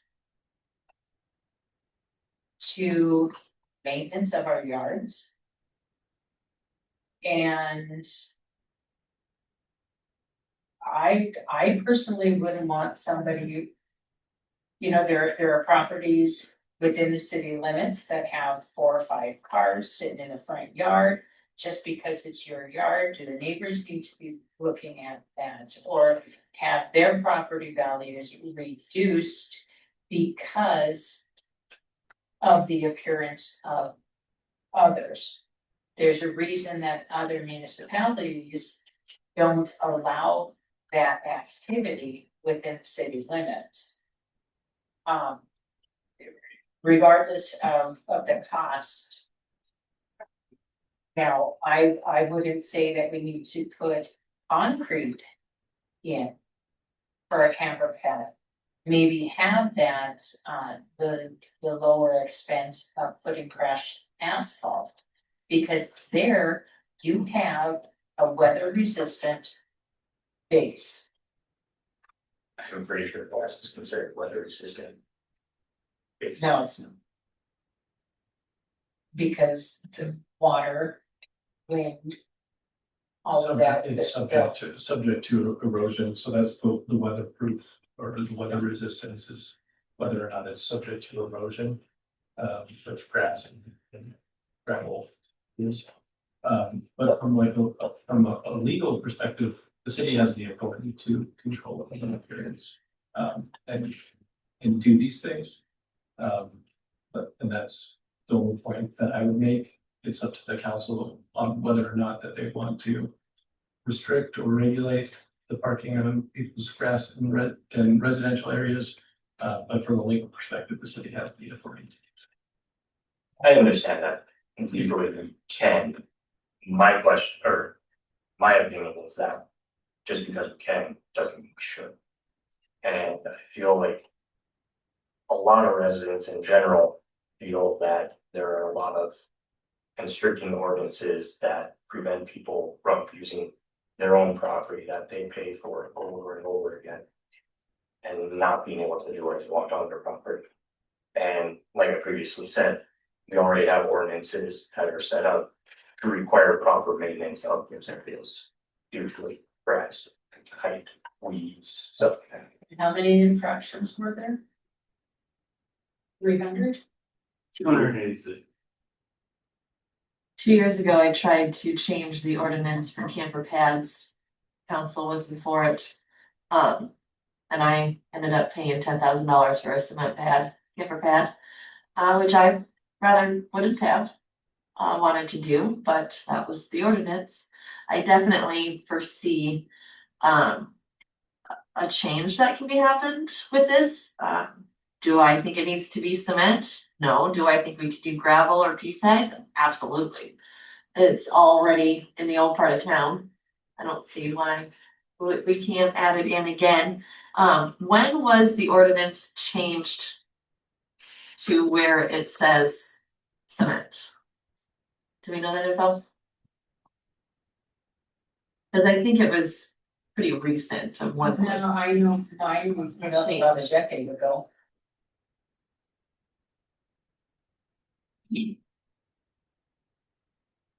So I know the ordinance was changed to where you have to have grass or concrete in the boulevard.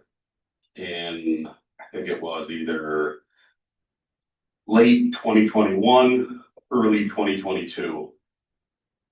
And that is pretty much all that it really states, is that you have to have it in the boulevard. Now, in your yard, it does not say that. That is where it states that you cannot park on your grass. You have to have a weather resistant parking pad.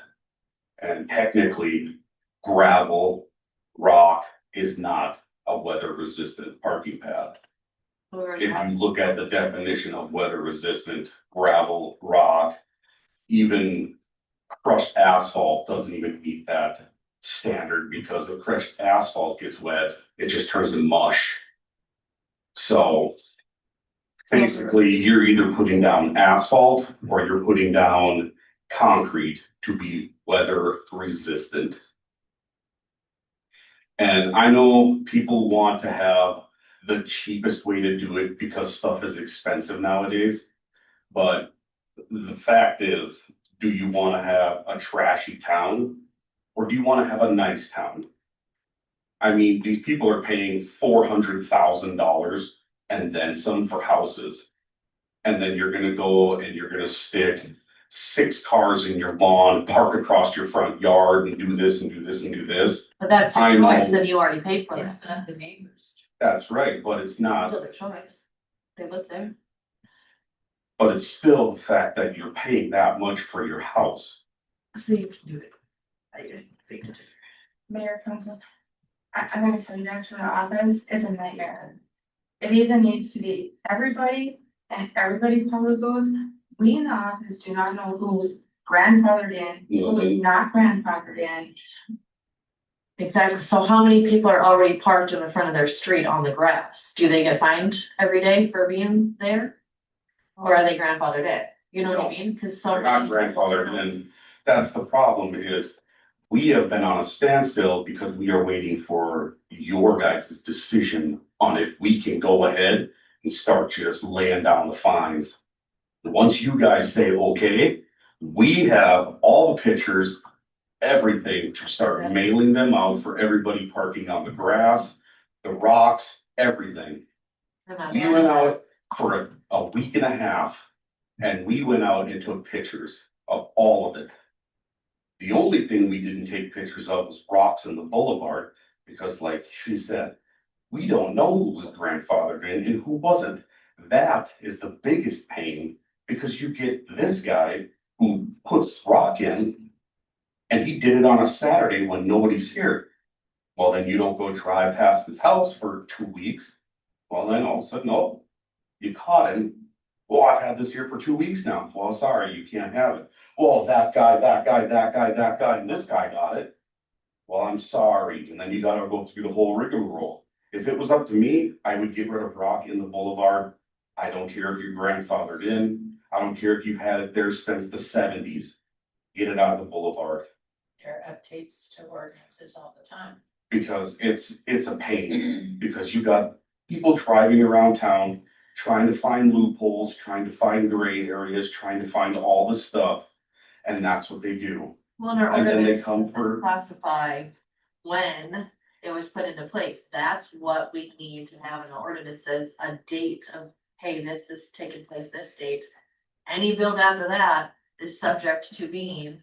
and we need a code enforcer I then. don't think you can do that, though, So- because if it's against ordinance, it's against ordinance, and there is no grandfather. The only way that anything would be interpreted as being grandfathered in is if it was included in the ordinance. Right, right. If it's not included in the ordinance, there's Understandable. no effect. Right. Okay. But I think to a date on any ordinance would be beneficial and helpful too. Yeah, and so the Muni code does track that, and all of the changes since we've used that platform, from my understanding. Is that on the website then too, Yeah, with the dates yeah, on there? and so like, if you look at the last page of the packet, it has, the specific reference to the ordinance number and the date that was second approved. We could put a date right next to every ordinance, right after each one.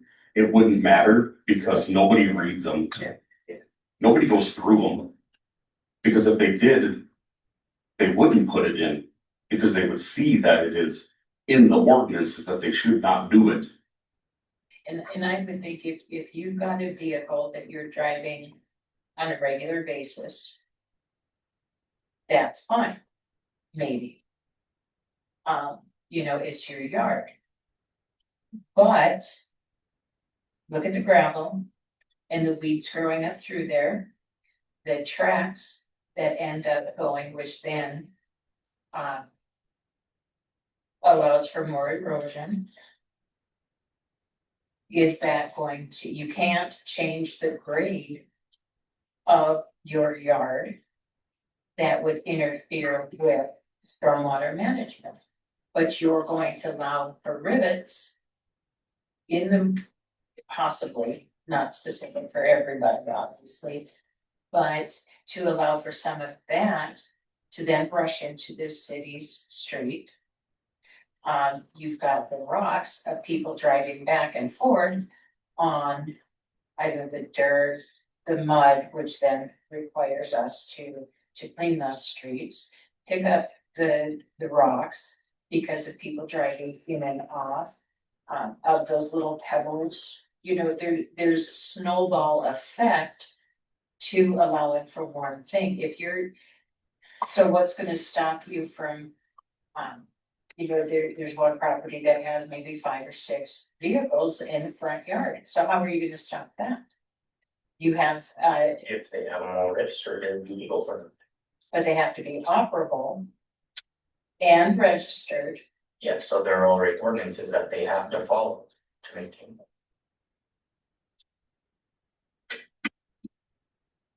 And they can't Well, just start you're parking unregistered vehicles in their all over their yard. They would still have to Just if follow they're all those parking, other I see. ordinances. So are you saying one vehicle, one car, one camper? Are you saying if we have a boat, a camper, jet skis, and snowmobiles? We get to line them up in our yard?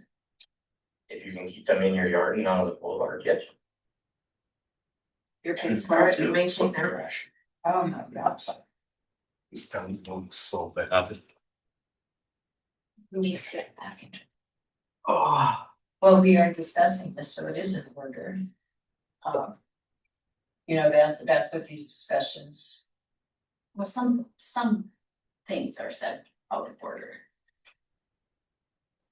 And as already stated, people are already knowing that ordinance what it is. I feel there's a clear indication that people disagree with this ordinance. And while we will always have people that we might think should be doing something different, they should have their yard mowed more often. They should take care of weeds more often. They should not have this junky vehicle sitting in front of their house. I don't think it's our purpose to control everything somebody else is doing. At a certain point, we need to let property owners use their property how they wish. And what effect does that have? Because you see things online on both sides of it. Okay, this is my property, I should be able to do with it what I want. Yes, but when it becomes an infringement on another property owner, where does their right come in? But how is it infringing on another one when they're on their own property? Just by the looks of it, is not infringing on a neighbor. It's just the look, just because you don't like it. I'm sorry, there's things that my neighbors do or have in their yards, you know what I mean? Like, but that's not for me to say. Right, but we'll just on one end of it, look at it as if you are trying to sell your home. And you have a yard next to you with things that some might consider an eyesore or a safety issue. We can't have fences above a certain height, but we're gonna have campers. Well, I guess that would make a difference one way or the other, but that becomes an issue to somebody that would be trying to sell their home. It would affect their property value. And that does impact them. And you might have a neighbor who has balloons that they put up in the middle of their yard, 365 days a year. You don't like balloons, we don't like clowns, we don't like this or that. That's one thing. But when you decrease the value of someone else's property by your activities. But it really doesn't detour the property value of your said property at all. Because it's your own property that's being valued. It's not the neighbors. It's your property. It's your land, it's your yard. Inside of your house, that's the value. Is when we were talking about this attorney, the chickens, we put that to a vote on ballot. Is there a way to put some of this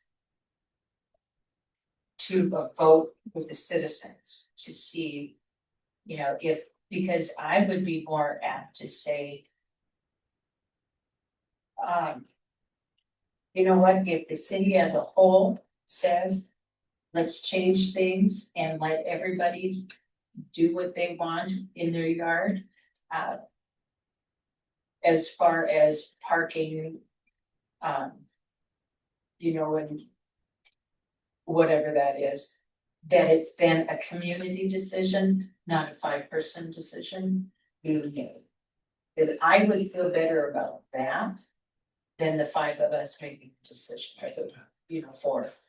The council makes decisions on every other ordinance without the input of the city unless public comment. So what's the difference?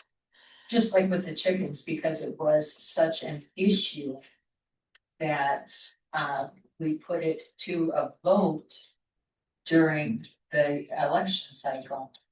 And so that's why, because it would be a lot of people having an opinion. And yes, the council could have said yes or no about the chickens, but made a decision to put it on a ballot. So we have an idea of, or let the citizens make that decision, just like they did with the chickens. So I'll have to confirm, but I know with the chickens, it was essentially a straw vote. And ultimately, the council could have, so even if the vote had been, yes, okay, it was ultimately the council's decision whether or not to then move forward and proceed with the Right. unit or with the vote. I need to confirm that it can be done. I think there was some changes to the election chapter, so I'll just need to verify on that. I am definitely open for the public's opinion on that. I just want to be too though that the next election won't be for another 9 months for me. We'll be able to address this then. How many more will put it? No. Concrete slabs in the meantime. Well, I suspect at this point. Those would be limited, but Yeah, but you still have any people coming into town that don't write ordinances.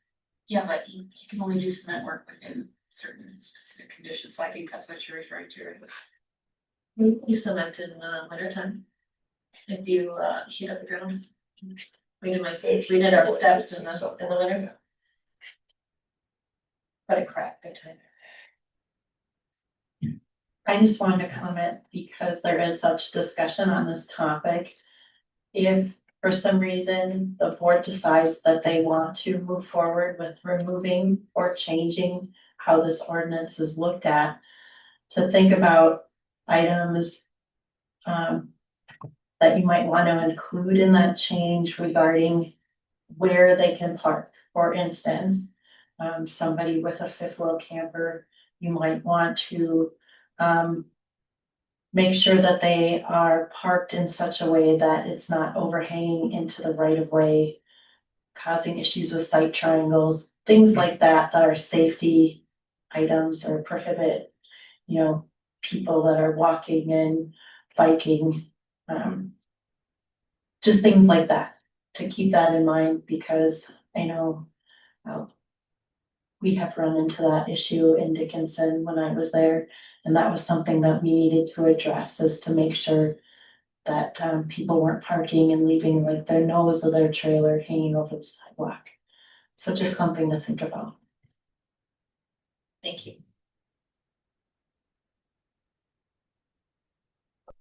I'll offer an opinion. Absolutely. I'm in the middle. I agree with the current ordinance. I don't agree that people should park their vehicles in the grass. However, construction material expensive such as concrete. So pouring an entire slab from the street to the side of the house is very expensive. And I also agree that we most likely shouldn't have rocks next to the street, because if anybody's hit a rock with their snowblower, it's not fun, go hit a windshield or something. So is there a way we can say if there is a parking structure within so many feet of the street, it needs to be concrete. Other than that, we can look at different economical parking materials that people could use next to their house, such as crushed asphalt or any kind of gravel or construction methods to be used to where it maintains a beautiful city, but people can still economically utilize their property without parking in the grass. And kind of a mixture of both. Right?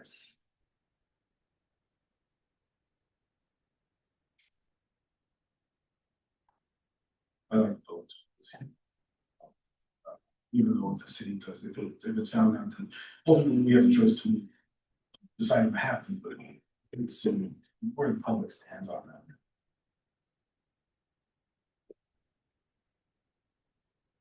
We've already got the election coming. We don't know if we can add that in yet.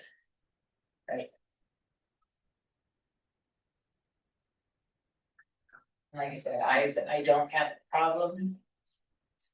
On a personal note with.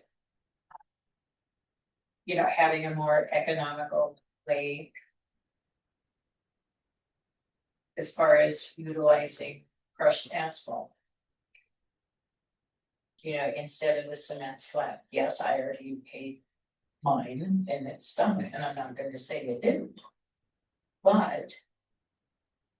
There becomes other issues if we have, you know, are we going to allow one vehicle? Are we going to allow one vehicle in a camper? Are we going to allow you know? Next thing you know, you have. Well, on the cement though already, I mean, a camper and cars can park there. Right, you have a cement slab this big. Right, you have to. So there's multiple, usually. So what's the difference between somebody parking 6 chunky vehicles on their driveway versus 2 on the side of their house? Well, they're not supposed to do that according to, If they're registered, they're fine. if they're registered and operable, that's. I don't know that we've had that issue, but. When we have vehicles, you know, and trailers even that park in the front of their house, right on the front of the boulevard, in the old parking lot, for business purposes, it's just easier in and out.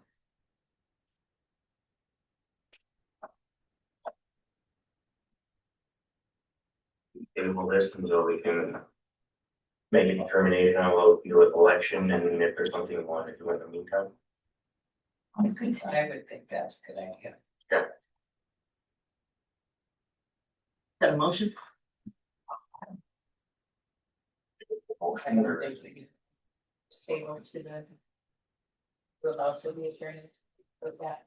Do we want to put it as old business on the next meeting or hold off on that until we Hold off on that, maybe. do a little more until we research? find- Okay.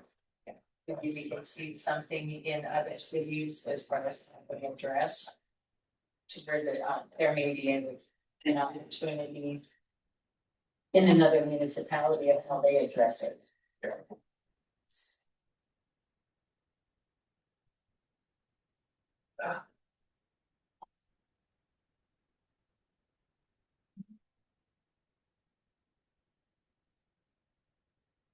Nice. Forest. So, including the items that came from this meeting, I am responding to essentially an open records request. I have a deadline to respond on that, on September 12th. Monty is working on the assumption agreement sent from the city of Bismarck. And a number of items are in Monty's court, for right now. And other than that, and besides the ordinance, that have been discussed here today, that's all we have at the moment. Any questions for the attorneys? All right, so do we have anything? Oh, we did the rate study, so do we have another engineer report?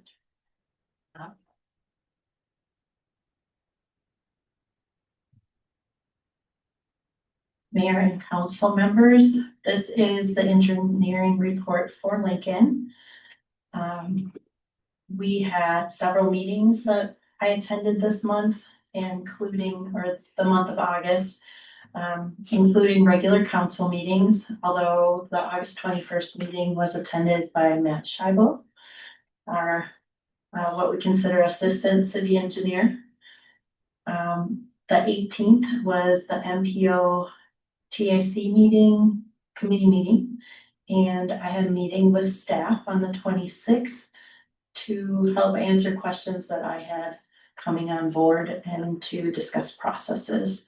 We did not have a planning and zoning board meeting, nor did we have a board of adjustment.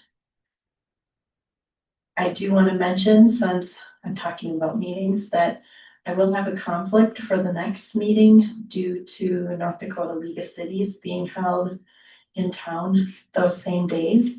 So we will work around that and get updates on the SEH engineering items. But we typically don't have a Lincoln engineering report at that meeting, so I think we'll be fine there. But just to give you that heads up. With regards to application reviews, we have quite a number of items coming forward with final plats still being worked through. We're waiting for some title work on one. We need to work through some other materials for a second that needs to come back to public hearing. We had a number of building permits, residential applications, accessory buildings, a special use permit, and we're waiting for information on a commercial development. With regards to information that the county shared with us on different permits for year to date and comparisons between 2024 and 2025. We're up quite a number of permitting for single family from 22 to 35. Commercial, we're up to 10 from 3 in 2024. Accessory buildings stayed the same at 23. There are a number of updates regarding remodels and basement finishes. Those came in a little lower, and a number of mechanical, plumbing, and drain field permits. But overall, there were 33 more permits issued this year and an increase in construction value of $19,140,183, which is, I think, a good number to see in the community with them growing. Regarding utility plan reviews, the city has been working with Waterworth, and that is a program that's new to me. And so Tanya has set up a meeting between their representatives, staff, and myself so that I can get up to speed and ask questions on what does that program provide and what are its capabilities? How is that going to benefit the city and give me a better understanding of how robust it is? So I'm looking forward to that next week. We also had some residential concerns addressed regarding a addition. The property owner doesn't meet all the requirements. So we talked about the option of a variance, but did explain that that has to be a certain kind of hardship. It can't just be because it doesn't work in real life. So we did have a good conversation about what that would look like, what other options might be in that case, whether you rework your plan. So I anticipate them coming forward with something in the near future. we did have, some questions that I didn't include on the memo that I included with you that just actually came up yesterday and today. So we will be, working on a pre-application meeting for the Ridge Fourth. Um, that is something that we're working to move forward on, in addition to, working with the county on some different processes and getting, some documents that they had received that I had not been in the loop on. So, those were good conversations to have also to get a good feel for what we're moving forward with the county. The last item I did have, was just to update you that the first interview today of the first proposal for the Fringe Area Road Master Plan update was held today. We have two more next Tuesday and the final one on Wednesday. After that, the hope is by Friday, all the scoring will be collected and they'll be able to choose a consultant to move forward with that plan. I didn't have a lot of background on that when I started and what that all entailed. But it was nice to see that some of the items that, staff and the mayor had shared with me coming forward is already being talked about in this plan, including updates on 66 and the talk of an interchange. So hoping that those things are included. We really got good feedback for the first applicant about how they're going to really get engagement from the community and make sure that everyone's desires, what their focuses, what their wants, the different issues that might come up, all get looked at and included in this as they're moving forward with the update. So that was nice to hear that they're really pushing for community engagement in multiple ways. Like was discussed earlier, you know, it's not just in one format that maybe is uncomfortable for some people in the community to use. So I'm hoping that we get to hold whoever is chosen to that and we'll get good input for Lincoln in that update. Any questions for me on any of these items? I kind of moved through here kind of quick, but happy to answer any questions you have on those. Council. Right, thank you. Thank you.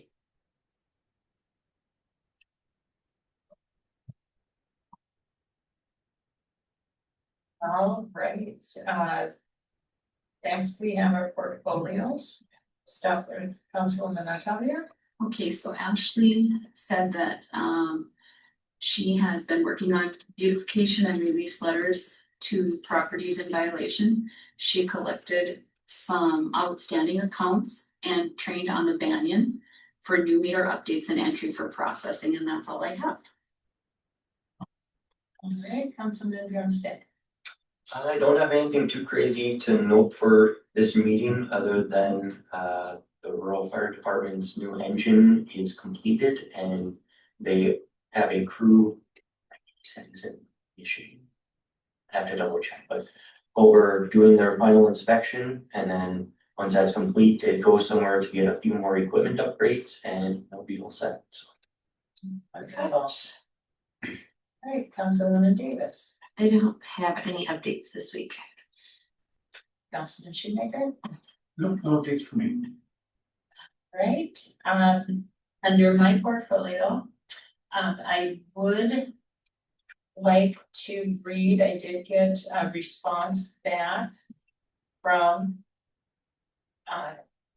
headquarters, DC, regarding the post office.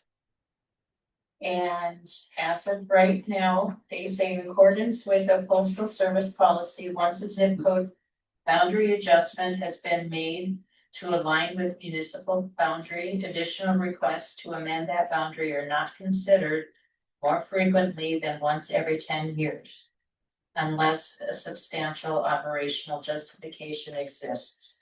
So back in 2019, I believe, that 2018, when Mayor Wise had applied, that was our 10-year mark. Now, that being said, unless there's justification for it, in that new development, the developers have already stated they will be using numeric street labeling. At that point, it will be an opportunity for us to revisit and make our case, but until that plat is read or recorded. We can't use 28th Avenue. There is no 28th Avenue. Yeah. So here we do, but what we're trying to do is a duplication of the address in Lincoln. So if 28th Avenue in Bismarck would have to be 58504, and it's not. 58504 in Bismarck is more that downtown area. So it would have to be like the first, second, third, fourth, and those are the street names that are going to be out here. So there would be duplication. So that's how we're getting around having the need for our own set of housing. Just annexing that large area would be, No, I had sent all of that information over to them, as far as, a lot mentioning e-commerce, all of that, and because it doesn't make financial sense for those boundary limits. It's not a safety issue, it's more of a financial. So it needs to make sense for them to put that outlay of money to get that. So once those files, like I said, are recorded, then we have an opportunity to send that information back.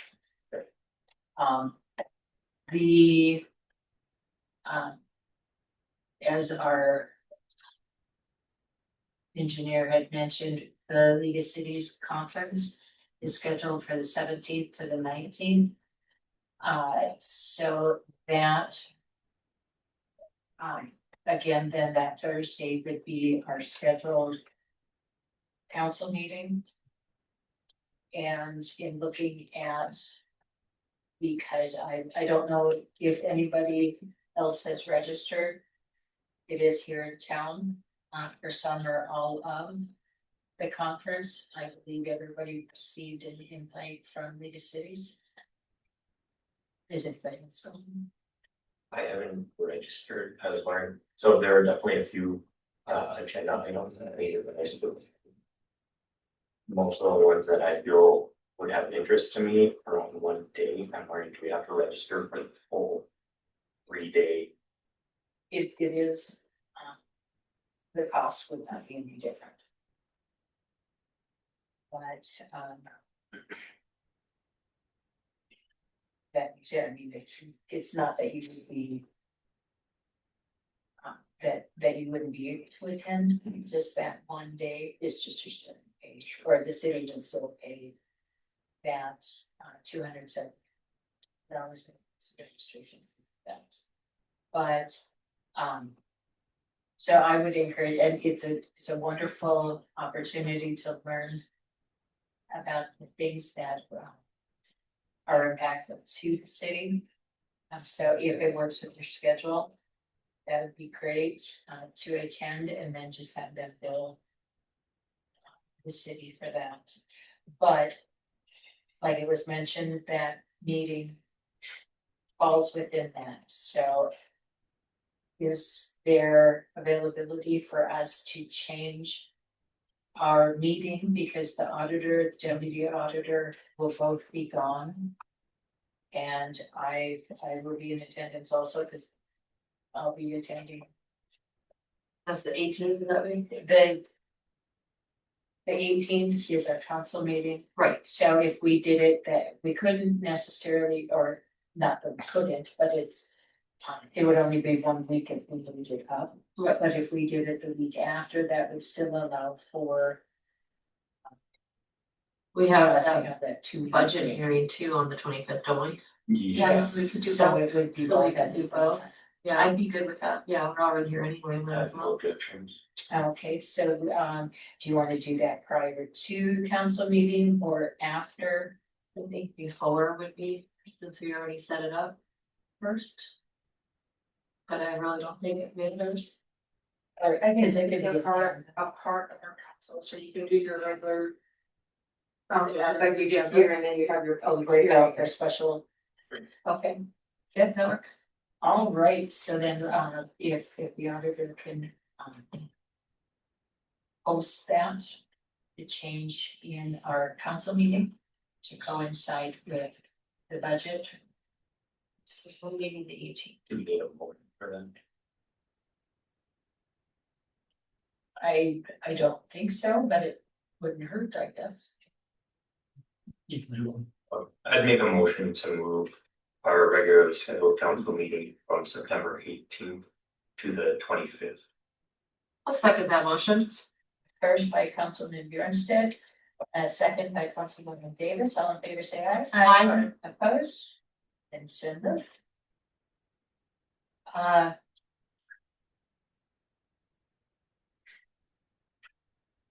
I don't think so. Earlier this week, I met with department heads to discuss, the department needs and with what they are looking at to maybe make understanding the portfolios, what is needed. And I had given them this.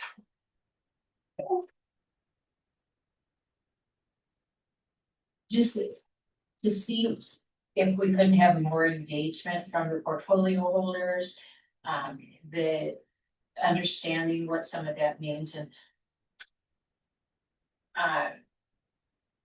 streamlining. The purpose is to streamline city council meetings to improve the understanding of the department needs by leveraging the portfolio holders as that first point of review. So, example, if the auditor has something she would like to present to council, it would first go to the portfolio holder to gain an understanding of what that means. Some of the things that would be would maybe help is that portfolio holder would then need to understand and better relay that information to the council members at this table. But it also would allow for questions to be asked that might otherwise be asked here at the table. And so, if the portfolio holder maybe wants a little more information or clarification on something, that can be had and looked at prior to coming to the council. So anyhow, so this is what I had presented to the department heads, and the general consensus was that was something that they were open to. Now on the back side of it is the for the portfolio holders to then maybe meet with their department head or the organization or whatever it is, whoever you're meeting with, to be more involved in what they are doing. So you would meet with them maybe a week prior to the council meeting. Say, okay, what are the current projects? What are you working on? Because and I don't know your vision on what a portfolio president would be, because it seems that there were relaying information about the job duties that somebody has. Rather than your participation within that portfolio. Because, you know, Public Works PD, the office, they have their jobs. You go out and you enforce speed limits and you know, you clean the machines, you do maintenance on that, you send out, you know, utility billings, you know, that's part of your job. So and my thought process, which may not be yours, is that as portfolio holders, that would be what you are doing as a portfolio holder. As a liaison for that department. Not so much reading a list of what they have done within the job duties. Is that kind of what would seem logical? This is great, property type structure. It helps to communicate information on what's going on in each department. Yeah, well, and it tells the community what you are doing as a council member, what I am doing for them. And thoughts? Be happy to meet, you know, and go through this.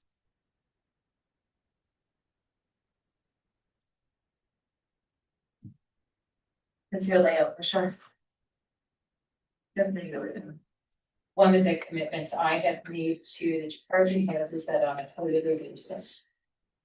That I would meet with them so they can, you know, so we have communication, and I think that's the biggest takeaway from this is more communication. So we can. Hopefully all get on the same page. So, next, under my notes. The logo submission. We did have an overwhelming appreciation for one of them particularly. And we did receive the submission rights assignment agreement that it's been received, a copy forwarded to the city attorney. And so with that, we can now move forward with formalizing a finished logo. What are our thoughts on asking EDC, because, you know, they're in a position to market the city. So I'm asking the EDC to take on or take the lead on finding an organization, whether that be a school or a company, to make that logo into a format that can be used by the city, whether that be letterhead or mailings or promotions. I know when the park district had outsourced theirs, you got different formats for different areas, and it's in a vector file. And Some scenarios might have to reduce the number of colors or something. right. Whatever tweaks need to be made to make it appropriate for each of those situations. So, and that would give them a task to bring to us or council, you know, for final approval of that, rather than having the council reach out to put it. I think that'd be very good. Council Mayor, have we thought about doing a banner for parades? That would be a wonderful idea. Cause then we can use the two for Lincoln Days as well, have it set up, have it propped up somewhere. I think that would be nice. Great way to showcase. Yeah, we do have that banner from the kids that we had at the parade. Were you thinking about hanging that up in here, taking it to school, or This Eversource has maybe I think, having it available for folks to take a look at. right, I think having it at school would be cool too. They have all that with that, David St. Peter. He's the one that does the, he messaged me here, he like did my logo and stuff for the business. They Okay. print you just have to provide material, the kids put all the work into it, they scan it, they upload it. You said David St. Peter, he's through BSC, they do that building is by BSC there. I don't know, it's like Career Academy, yeah. Oh, They power enrichment, the kids reach out and do that. They're always looking for things to do. So that's they'll make banners, they'll make stickers, they'll make steel cutouts, whatever you want. So, I got a question on the meeting, being moved. Cause I'm supposed to get my business, the annexation, approval. Right, they're getting annexed in, cause the zoning's been done, on the 18th. I'm just making sure I'm on the agenda. I haven't talked to, I came to talk to you about making sure I'm on the agenda for the 18th. I guess to, I'll look at the transfer over to the top. okay, which, fine, okay, sounds good. I'm just making sure that all gets on there. That's kind of tonight still. But what my 2 cents. Sure, yeah, but yeah, so that makes it on there. so yeah, if EDC could reach out to that David St. Peter and have a chat with them, I think that'd be great. I've got his number if he is. So who? EDC is under your portfolio? No, it's under. Councilwoman Arcadia. Okay, so you want me to reach out to EDC? That information, I would be interested in that telephone number if you've got it handy. Okay. I have it also. Okay. Because we had used actually the Career Academy. Within the park district, some of the projects, some. Kids. Do a good Stickers job. would be fun too for Lincoln Days. Yeah, kids can wear a sticker around. Perfect. All right, so that notice of intent for DEQ, the continuous discharge, is that something that is ready for signature? Or is that something that we need to have the attorney take a look at? I believe it's for. Get up here. Mayor, I believe that the form that was emailed to you is just ready for your signature when it goes in their packets that they put together as part of that application to DEQ. Okay, I don't know that it needs to come through. for me to sign an agreement, I think that it's prudent for us to share with council what it is, so they can approve my action that they have in the city. Okay, well, we'll make sure that we get that on the next agenda as an item. Well, I think the intent of that is just to share with them that we're looking at the continuous discharge, correct? I believe that application only applied to that option. So because you decided to move forward with that option, then they will be submitting that application and the DEQ. To do that, we need your signature to basically say the city of Lincoln's moving it We already forward. know.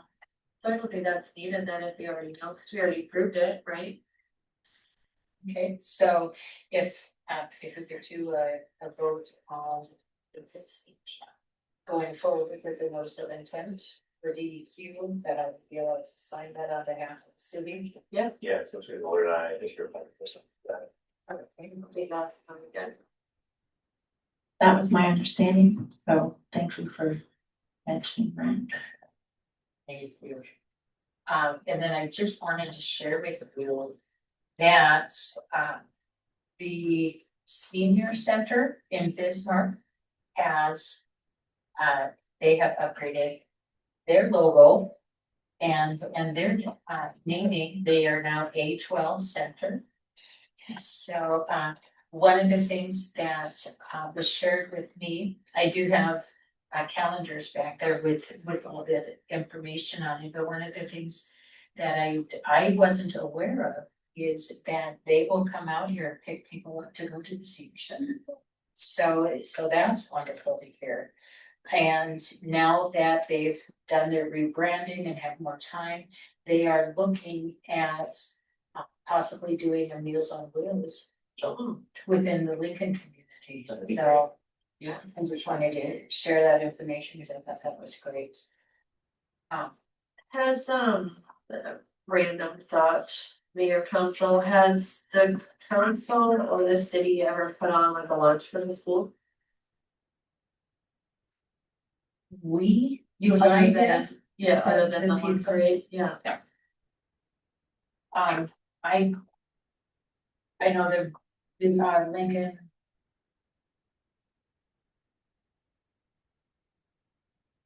They used to be gaming up there. Yeah. I don't think we have as a city.